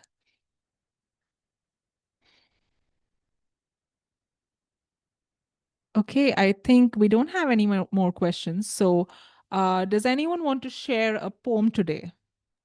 I would grab the mic again because I have been Okay. waiting for this since my childhood. And very recently, I have identified myself and I'm just grabbing the mic always. And sorry for that, everyone out here. No, it's absolutely fine. Please make sure to time yourself. So we have a time limit of 3 minutes or less. But yes, Yeah, absolutely. Please go ahead, Amala. yeah, sure. And this is how my journey started into poetry. And I just wanted to dedicate this to the little cute creature butterfly that has come into my life. And I just wanted to express my gratitude to that little butterfly. Okay, so let me start. Today, the universe granted me another chance to. Before starting this, let me tell you a small thing. I was in a tribe where I was requested to share something about kindness, and I was waiting for the whole day to share something about kindness, and I didn't find anything as a routine work of sharing food for my son, or I didn't find anything. And later in the dawn, I just found this butterfly in my home, and then I just penned this one. So I'm just reciting this. Amala, we can't hear you. Uh, Can is, you? is it Yeah. okay now? Yes, yes. Please start from the beginning of the poem. Okay. So, yeah, this is about the gratitude to the butterfly. Today, the universe granted me another chance to embrace kindness. This time, it's not with the fellow beings, it's with a cute little creature. The butterfly got stuck between the closed windows and the insect net, covered elegantly with satin curtains. Oh, my pity! I do feel bad for not realizing its presence inside, for having accidentally shut the windows tight last night. The little one was resting inside after fighting a tired night, after flapping longer to find its way out. The delicate one was stuck and struggling overnight. In the early dawn, grateful to the universe for granting me its sight under the sun, for protecting the little one overnight. Grateful to experience the kindness blossoming in me, to let go of something that was trapped and experiencing pain. The moment I opened up the window, when it flew back to its universe, out of nowhere, a deep joy swept through my soul and my body. Allowing it to fly helped both of us to experience gratitude. I rejoiced the little one also would have felt the gratitude over me. Experiencing gratitude from the universe, such a vibrant new sensation. Appreciating the way of healing. This is from my personal experience, and this is the very first poem I have penned. Wow, I love the metaphors. I loved, the part where you set the butterfly free to do its thing and to live its own journey. And that's how we also set words free. So they just go out in the universe and they do their thing. So I'm glad you found this butterfly. And I'm sure the butterfly will find a lot more people to listen to. Beautiful Thank you, poem. Soumya. Thank you, Soumya. And this is the butterfly. I have imagined and I have framed it over my wall as a sense of Wow. gratitude. Yeah, thank you. Wow. Very beautiful. Okay, if you'd like to leave any comments, please feel free to do so in the comment section. That would definitely, help the poet evolve. And if anyone else wants to read out their poem, you can either raise your hand or you can even, like say, hey, I want to read in the comment section. And that way I will know, to make sure that, you get your chance to read. All right, next we can go for Parnika. And then we can go for Anvesha. We are birds with feathers who are born to fly. Take the leap and you reach the skies. Smile and cry, feel and cry. A song of hope. This heart should sing and it should go on, I say. And light comes through after the pain as the darkness goes away. Hold on to hope all these times. It gives you bliss in dark times. To be the sun, you have to burn, and then only you shine so bright. A tale to live and tell to all. So fight and hold on. We are warriors by our hearts, and someday we win. We all win. Wow, thank you, Parnika. I love the line to be the sun you have to burn. I think it's so hard hitting. Thank you for sharing that, Parnika. All right, next we will have Anvesha. Okay, so as a small preface for this poem, the term wolf in sheep's clothing, how they talk about someone who is actually very cunning, but they act like they're very innocent. So I turned this phrase around and I called it sheep in wolf's clothing. And I wrote about someone who portrays themselves as a brave, strong warrior, but instead they are someone who is who's basically a coward.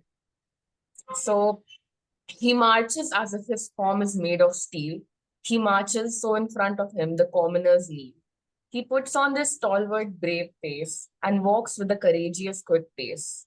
And oh, his facade of mighty leadership, his fake governance, kind power and wit, falsely portrayed as the hospitable marionette, but in his heart lies the soul of a penitent puppet. Because when hell shall arrive, there will be nothing but fear in his eyes. The coward will flee and run away, leaving his so called beloved subjects in disarray. He'll be hoping to save only himself, leaving the populace to rot by itself. And then, at their last breath, with eyes teary at the realization of their encounter with death, the plebeians will glare at their fraudulent lord with loathing, frowning at his sight, that sheep in wolf's clothing. Wow. Very impactful. I think, yeah, that's just, brilliant how, your power of observation helps you see, the way people conduct themselves and how there's so much that can be beneath, how the reflection that we put to the world. So thank you for that observation. Very, very brilliantly written poem, Anvesha. Do we have anyone else who would like to share their poem? I would like to go ahead. Yes, please. So, everyone loves the fruit kiwi, right? And one day I was eating a kiwi and I decided to write something based on it.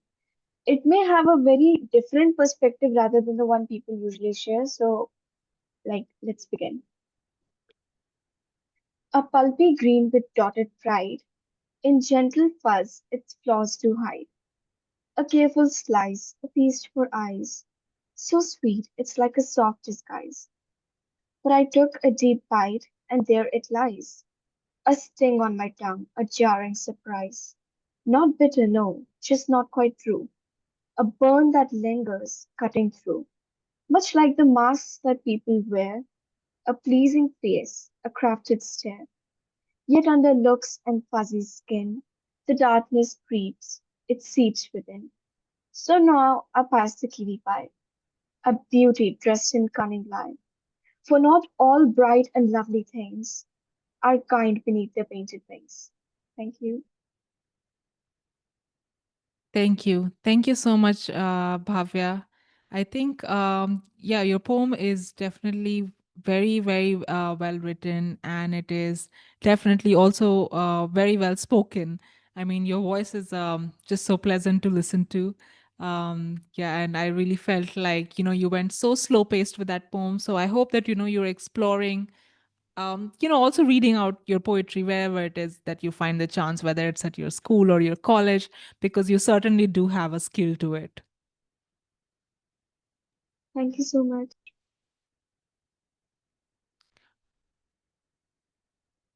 All right. Do we have any other poets who would like to Yeah, I read would out their like. poem? All right, Upamanyu, please go ahead. So this is called Madness. Let me sleep in pain tonight. Let thoughts have their say, neither final nor momentary. Let words be present too, silently, blunting those incisive fangs of memory, numbing the whimsical pain. Let there be blood, the sacrificial anointment, the storytellers of a yesterday. Tears, tears, yes. Don't they blur colors and events alike? Let there be verses, now too satanic to be mumbled, poetry, reading which I end up all jumbled. Let there be love too, cajoling death to sleep, and madness. I know not why I smile when I weep. Thank you, Upamanyu. Yeah, I mean, the observations are just like really, really, really powerful. I love the line, "Let there be blood," the sacrificial atonement, and I love the ending too, how you brought everything together from the blood to the tears to the madness. And at times, writers and both readers feel like they are mad because sometimes, the experiences that we have in life, and the way that we write about them, they do say that reality is stranger than fiction. So to actually live this human life is dealing with a certain amount of madness, and that's what poetry and reading helps us process. So thank you for sharing that brilliant piece of Manu. All right, I think Ankita also wants to read out her poem, so you can go ahead next. Hi, Saumya. Hi, everyone. So first of all, sorry, I was on the travel, so I could not join earlier. And so I think I'll hear of the recorded version later on. I could not hear the whole thing. And secondly, I actually had a question. I thought Karuna will be here today also. Actually, I didn't know Right. that I didn't know she will not be here today. Day one was with Karuna, so that was specified also in the email that I sent you with the links. Maybe I missed Yeah. out. I thought she So would be here today yeah, also. so day one was with Karuna, and day two was more about publishing and putting your work on online platforms. So yeah, I hope you enjoy the recorded session after we send Yeah. it to you. No, I actually wanted to ask, like, as a poet, so poetry books don't get that much of readership in the market, see. So I wanted to know, should I change the niche to novel writing? And that was the question for Corona, which I remembered yesterday night You later. can absolutely Yeah. take her email ID and send her that question if you would like to hear from her, because she writes both novels as well as Yeah, exactly. yeah That's why I poetry. wanted to So write. yeah, I'll be happy to share it with you, after the session, Yeah. and you can Okay. definitely ask her that. Yeah. However, to just take up on that question right away, I Mhm. think it's a small niche. Not as many people read poetry as they read novels, and there's a particular reason for that also. And the reason is that not enough poets read poetry. So a lot of poets write poetry, but poets don't read poetry.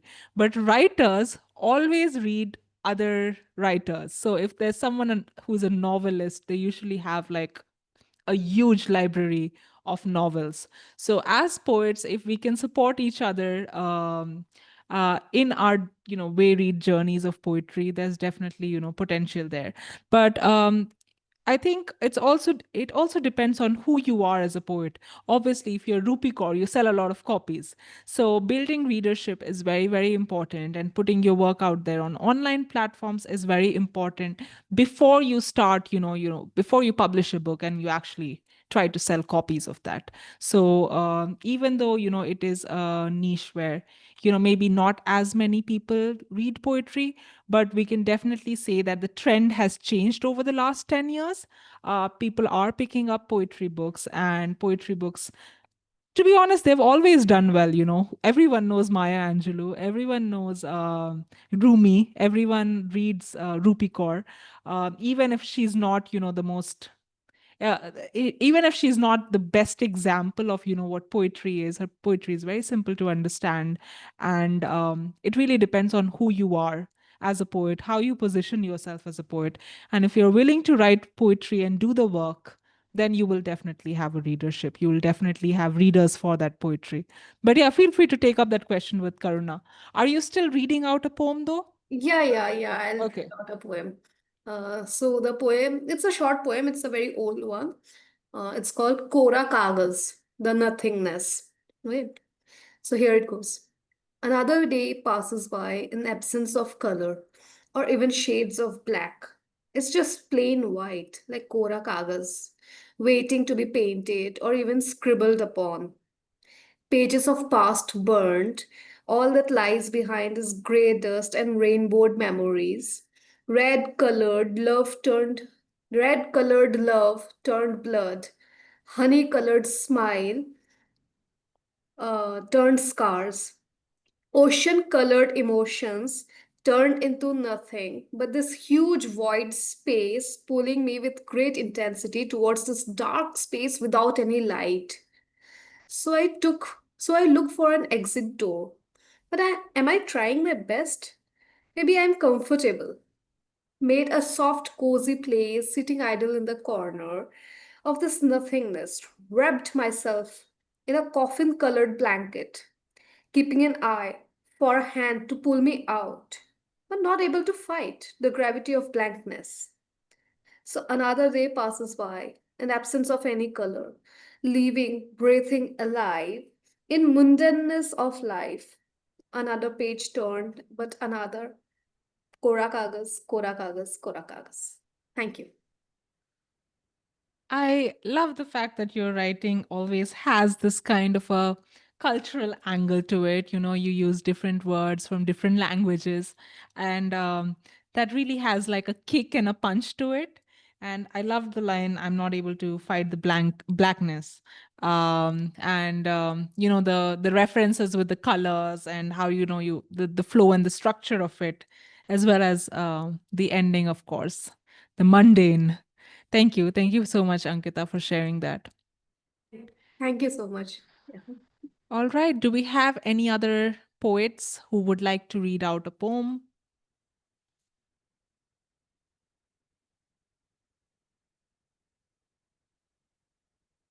Uh, Is okay. it like one? We have to read only one poem? Amala, if you have a very short one, like a 1 minute or less poem, you can read a second one because I don't think anyone else wants to share.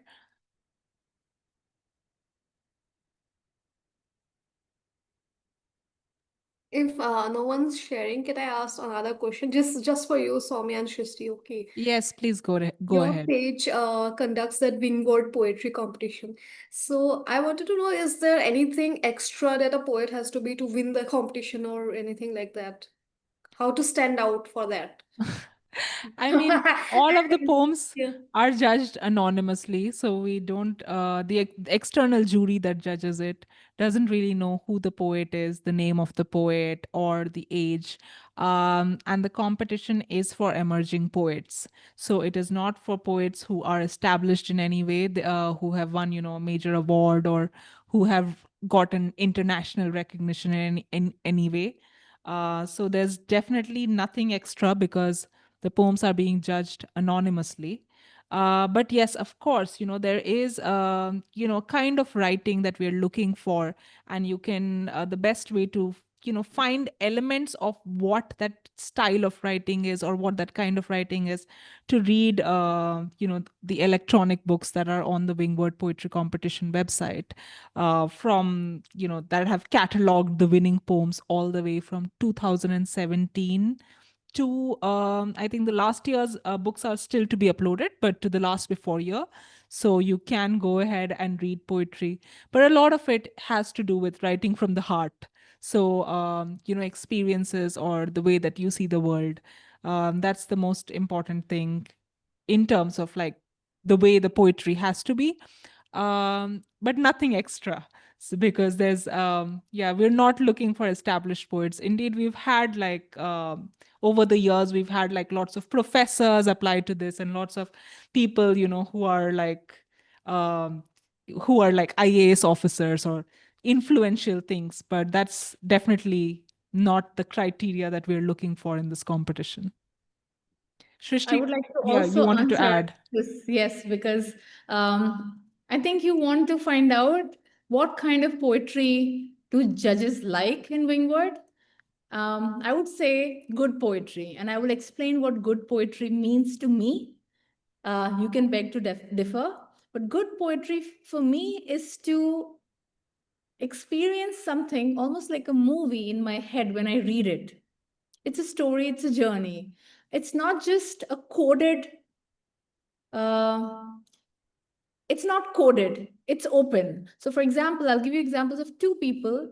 One of them, Ankita, who writes a lot like you, Vancouver Shulai, the first winner of Wingword Poetry Competition, wrote a poem about how somebody arrives in his family at the airport and a small Maruti car, Maruti 800. Do you guys know that car? It's a very chota, small car. It's used to be very popular. Goes with several members of the family to pick this person up at the airport, and how they're in the car and they're chatting about the experiences, and how this is how Indian families are. They're tight knit, they don't mind squeezing in a Maruti car.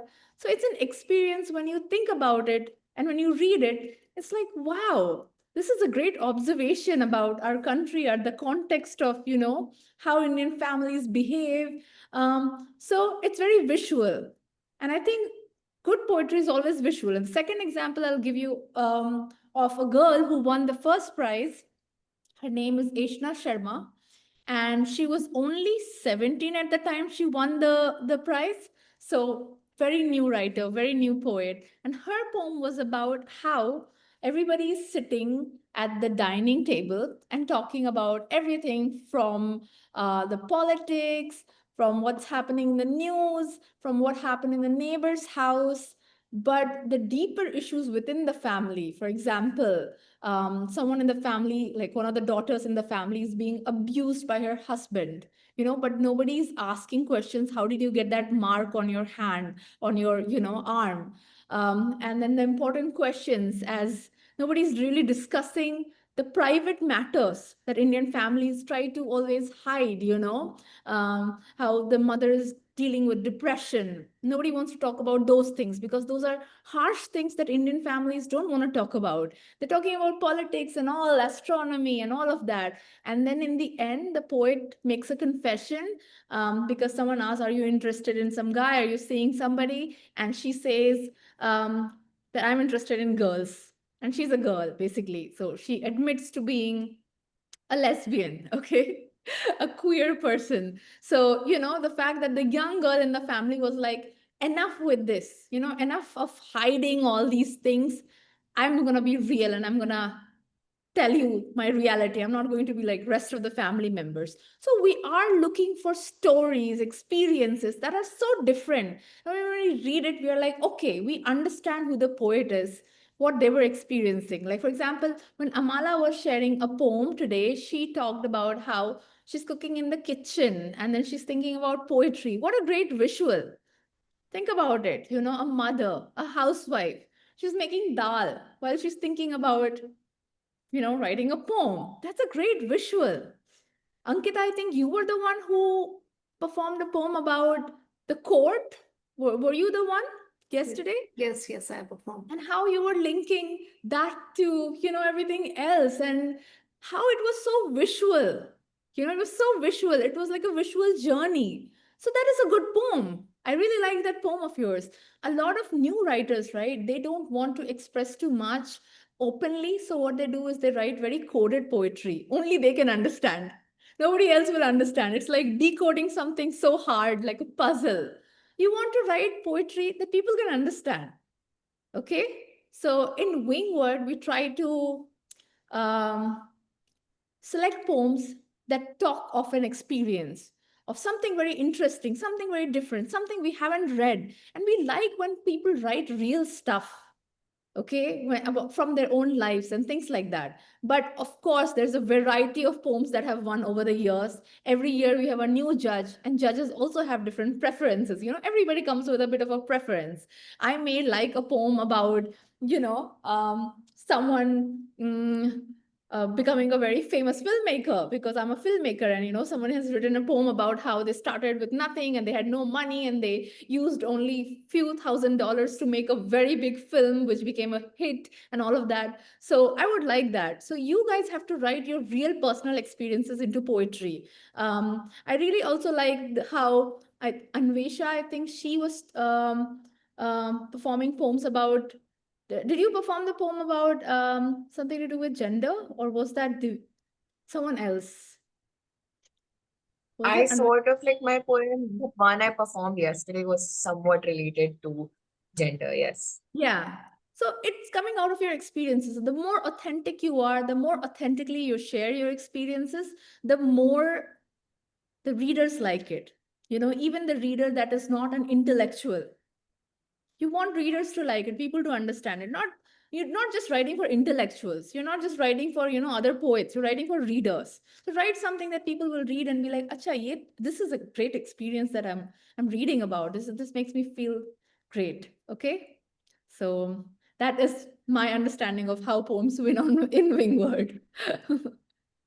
Thank you so much, Shrishti. I'll surely remember that.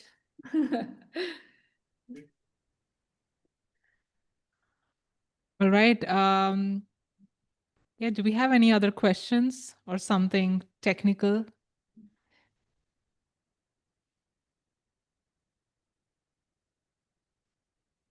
All right, I don't think we have any other questions as such.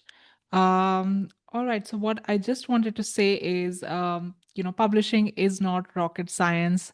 Finding readers is not rocket science. Neither is, getting published in magazines or winning competitions. I think everything just comes from your own willpower on how much you feel like you want to put yourself out there.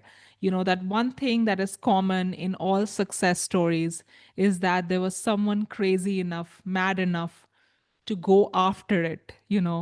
And it used to be something like, if you look back 30 years or even 20 years before, you needed like some major publisher to be like walk in the door and be like, hey, I'm going to publish your manuscript and make you like famous all over the country.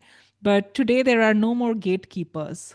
You are your own gatekeeper, and you decide whether you want to put yourself out there, you want to be discovered, or you just want to write for yourself. That is a very personal decision that you make for yourself.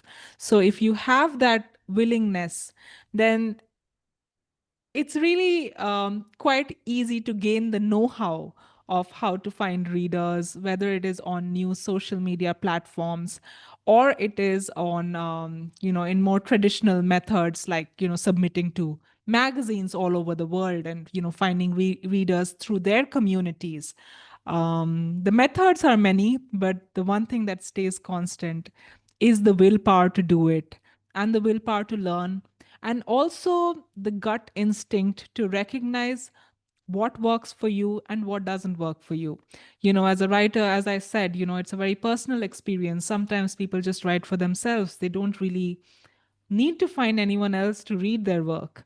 But because we're all here today, there is a general understanding that we're trying beyond our normal routine, not just to write, but to share that writing and to get recognized for that writing also. So, keeping that general conception here that we are writing in order to share with the world, I think the know how just comes on its own if you have the willingness to do what it takes and to learn what it takes to get your work out there. So I'd like to ask Shrishti if she wants to add something, and then we can have a little feedback round for today. Sure. Sure.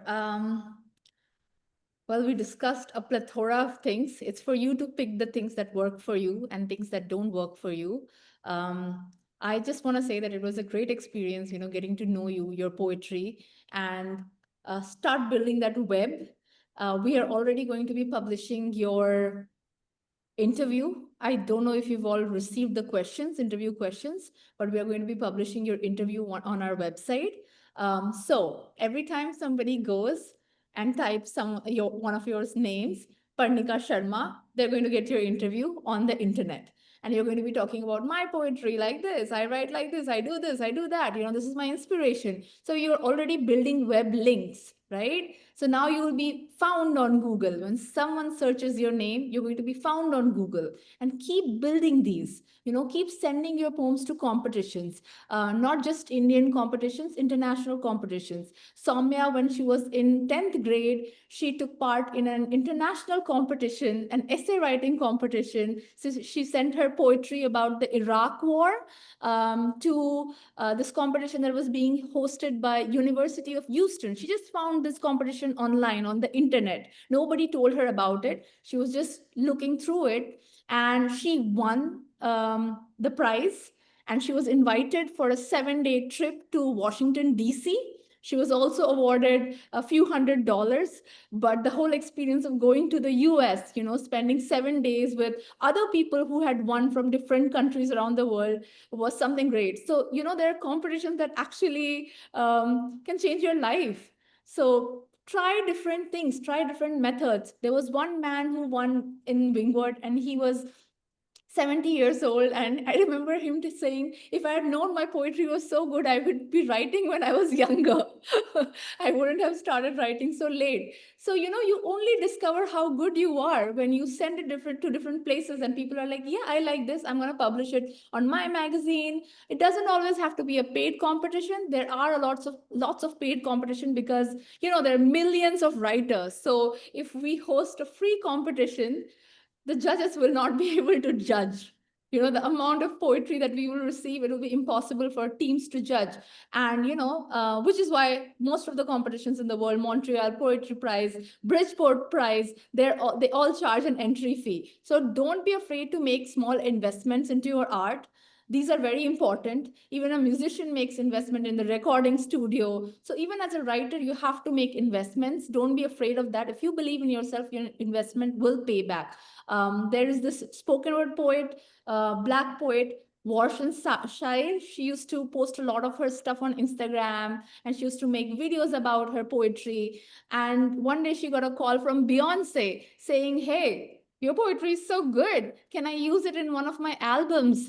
I'm doing this album called, what's that, Lemonade? Is there an album like that? I'm not sure, but but in one of her albums, she used a spoken word who was not so known at that time, her poetry. So how you get discovered is really like, it's up to the chance and the universe. You just have to send the message, I want to be discovered, and you will. I know this is all manifestation and, voodoo, but it actually works. When people try, sometimes it just hits. So keep trying different methods, and something will work out for you guys. Something will.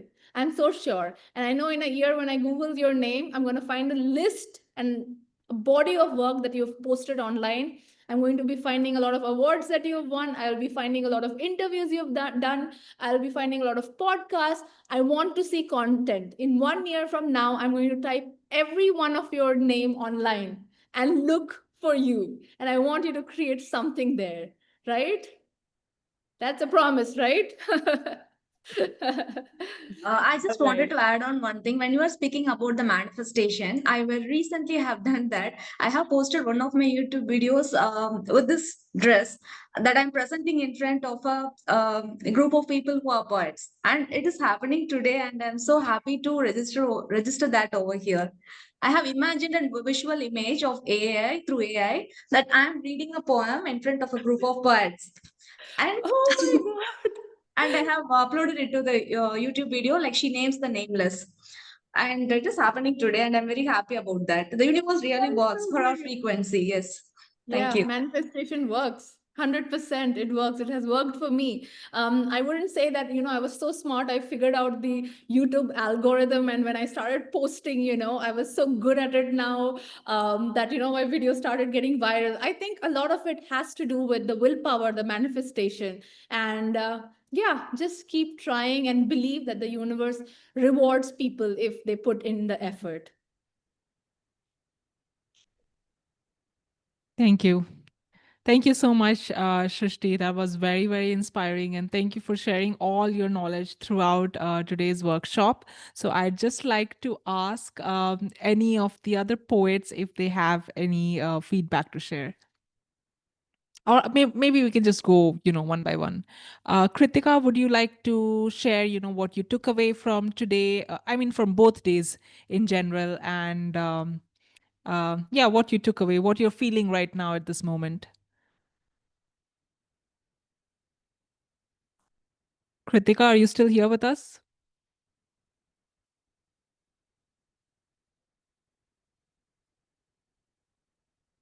Yeah, I think she's not there, but what about Parnika? Yes, ma'am. Ma'am, so I learned basically the whole 2 sessions. I learned a lot about publications and like very informative, very engaging, and like very friendly as well. Like I felt as if my friends, I felt so safe and so comfortable here, as if my friends were sitting there, and like poets like were so kind, so sweet, and then and I'm telling like they're all so talented, and I really believe that all of them will be very uh and life they'll be famous, and I feel that for I mean they're so creative, they're so good at what they do, and I'm glad I got this chance to be here. Thank you for choosing me to be here, and to all the poets, you all are awesome, and keep on writing. One day you'll be victorious. Thank you. Thank you, Parnika. It was such a wonderful experience having you here, and you're extremely friendly as well. So thank you for, sharing your vibrant energy with us. All right. Anvesha, would you like to go next? Yeah, so I just want to thank both of you and Miss Karuna, because this was such a good experience to finally step out of my comfort zone. I've never done anything like this before related to poetry even. So it felt good to be able to share my content and to talk to people who are, doing similar things like I am. So this gave me motivation, and I feel very blessed to be here. And I would just like to thank, because these 2 days were amazing, and they taught me about authenticity and how to expose myself to and step out of my comfort zone, present myself to the world, which was very important, and it's going to lead to, hopefully it's going to lead to growth. So thank you so much. Thank you, Anvisha. Absolutely. I think it's going to lead to growth. It's going to lead to great things, because sometimes we just need that little bit of inspiration and the stimuli to kick in.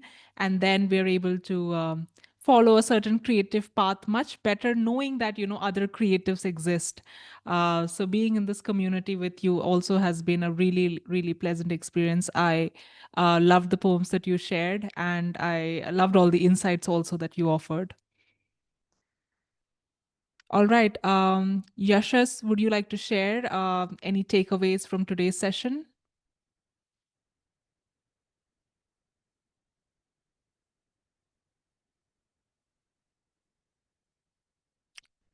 All right. He might not be here with us during this time. So we can move on to Kadambari.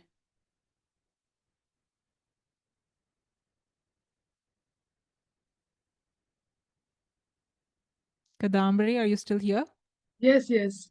Okay, So, very great. good evening to all.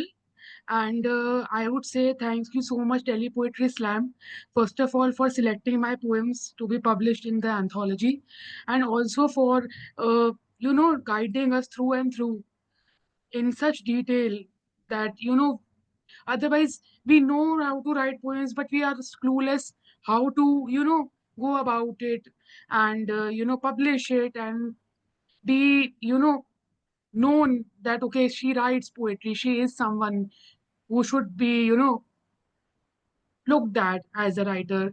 And sorry, I'm a little lost of words here and there, but thank you so much. And it was lovely being associated with such great poets over here. So thank you.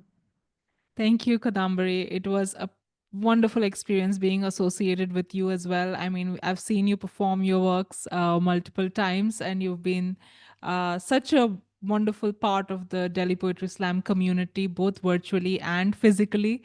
So I'm glad that we got to know you more through Yeah. this process. And I would like to say that Kadambari, I just knew your name for so many years because you have been so actively supportive of our page on Instagram.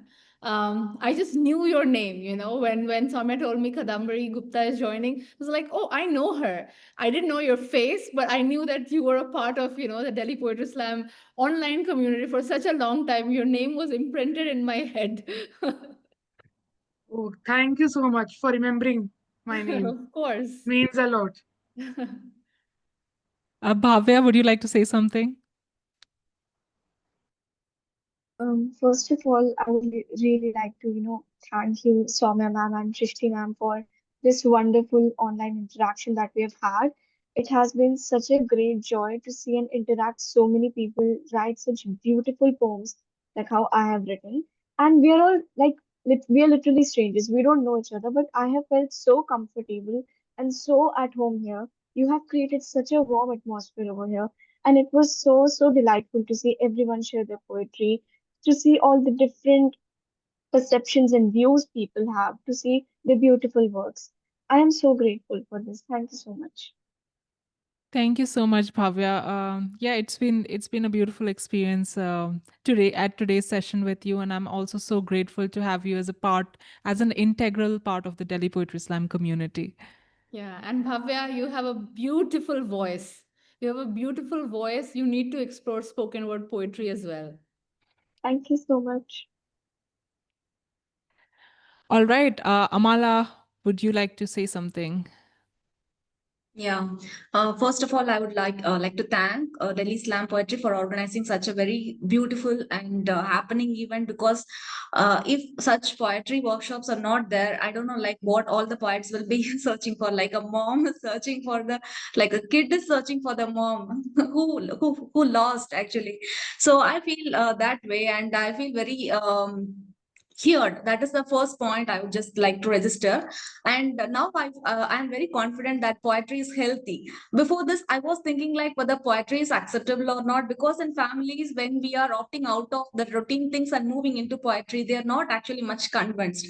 But now I'm thinking like yesterday after checking that with Karuna, so that is quite normal. So I can well balance my family as well as the poetry. So I do need to find some way for that. And every one of you here, Saumya and Sristy, but with your good feedback, it is actually motivating, and we are actually getting encouraged to do on more and more. And every point of you here, like it is awesome to meet every one of you here, and everyone with a different flavor. I could sense hope, faith, and strength, power, and madness in some poetries. And I'm wondering about how these people are getting these much thoughts, because I used to write something about nature and healing and kind of environment. So I'm just meeting every one of you here, and I just wanted to improvise myself in different areas of poetry. And I'm really grateful that the manifestations to the universe are getting true. And from day one, I started writing poetry. I have been looking through all the poetry websites. And when I found Saumya one day, I thought like, will I be able to speak with her someday? And it happened today as well. So I'm very happy.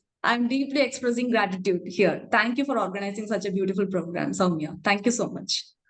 Thank you, Amala. It's just been such a wonderful experience connecting with you, and you're such a warm personality. I can't even begin to say like how much you've added to this whole Yeah.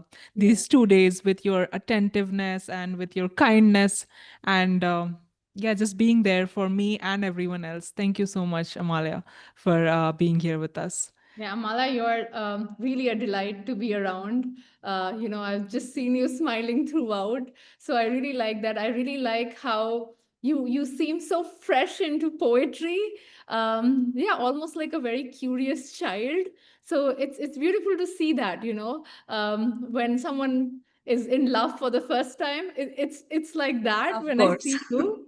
So it's really amazing. I love this passion of yours. And you're from South India. Their experiences in South India are so different from the experiences of people living in North India. I want you to be documenting your life in the most vivid way through your poetry, and I would love to see more poems coming from you over the years. Thank you so much. Surely I'll do that with greatness at heart. Thank you so much. All right. I think just Ankita is left. So, Ankita, please feel free to share. I think this session was a really good one for me because, first of all, because of Corona, the insight she gave yesterday, okay, I was feeling very toxic about where I am right now and how I'm posting right now. Is it even going somewhere? So she once again reminded me that, okay, I have to be original and I have to just keep working on myself for the better and I have to just keep doing what I'm doing. That's it.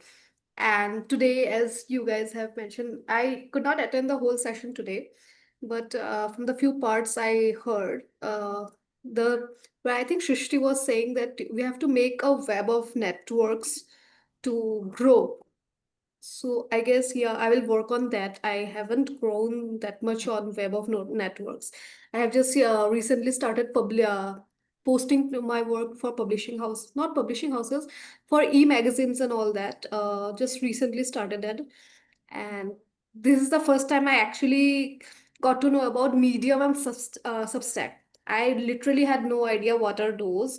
I heard about them last week. I googled. I could not understand a thing. And today, thank you for clarifying it, honestly. And lastly, I think it has been a really good session. It's very nice to know all the poets out here.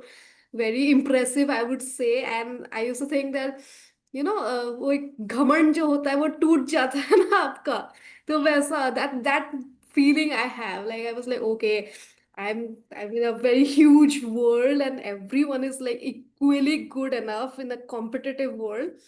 So yeah, that was really good. A nice insight. So thank you everyone for having me here. Being a pleasure, like have been a pleasure being a part of this. Thank you. Thank you, Ankita. It's been wonderful having you on the 2 days. And absolutely, I agree. Like, Karuna's session was so brilliant. And I'm so glad that she shared so much with us. And I'm glad that you were able to be a part of today's workshop. And you will receive the recordings, of course, next week. But really, really wonderful experience having you with us today. Yeah, I also want to say, Ankita, you have a very colorful personality. I love that about you. And I did mention something about networking. So I just want all of you to know that we have created a network here. We know each other. We're more than strangers now. Even Karuna is very down to earth and very accessible. So you guys can connect with her anytime you have any questions. Obviously, don't bother her too much, but she's your mentor. She's here for you. So you are a part of her network. You are a part of our network as well. So we are friends now. And however we can help each other in building our careers or a journey of poetry, we are here to support you and help you out. Thank you, Shrishti. Thank Thank you, you. Ankita. Um, So, just as next steps, so I will be sharing the recordings with you all next week, and the anthology, which is putting together like all of our works as well as Karuna's works, will be ready by the end of July. So, I will be sending you updates on that. I think you've already, replied to the emails with the interview questions, but in case we need anything else from you, for the interview or the anthology, we will let you know. Just to end this, these wonderful 2 days that we've had together, I just want to say it's easier to do things together than alone. So, as Shrishti emphasized, feel free to connect with each other. We are, a writer's family who can do a lot more together and do a lot more, even in terms of, creatively inspiring each other, or like if there's something that you can't figure out, someone else can figure that out for you technically. So, if you are on this journey, then it's much easier to do things together. So we will be, please feel free to connect with each other. Feel free to, write to Shrishti if you need something, to myself, like you already have my contact details, or to Karuna, and I will be, sharing that as part of another email that goes out next week. So yeah, it's been really wonderful to create this new family, this new family that has a lot of hope, that has a lot of aspirations, and that has also the willpower to create, the things that we want in our lives, and to follow those goals diligently. So thank you everyone for sharing your warmth. Thank you for sharing your energy and for making this such a vibrant space with us across the 2 days. Yeah, thank you so much. And it will be great if you all could also share your websites, if you have any website, your website name, as well as your Instagram handle. If you've started a Medium account, you can share that with us so we can put it all together in an Excel and we can circulate in this group. So in the very beginning, you can have like 15, 20 loyal followers already that can support you and push your work. So we can do that.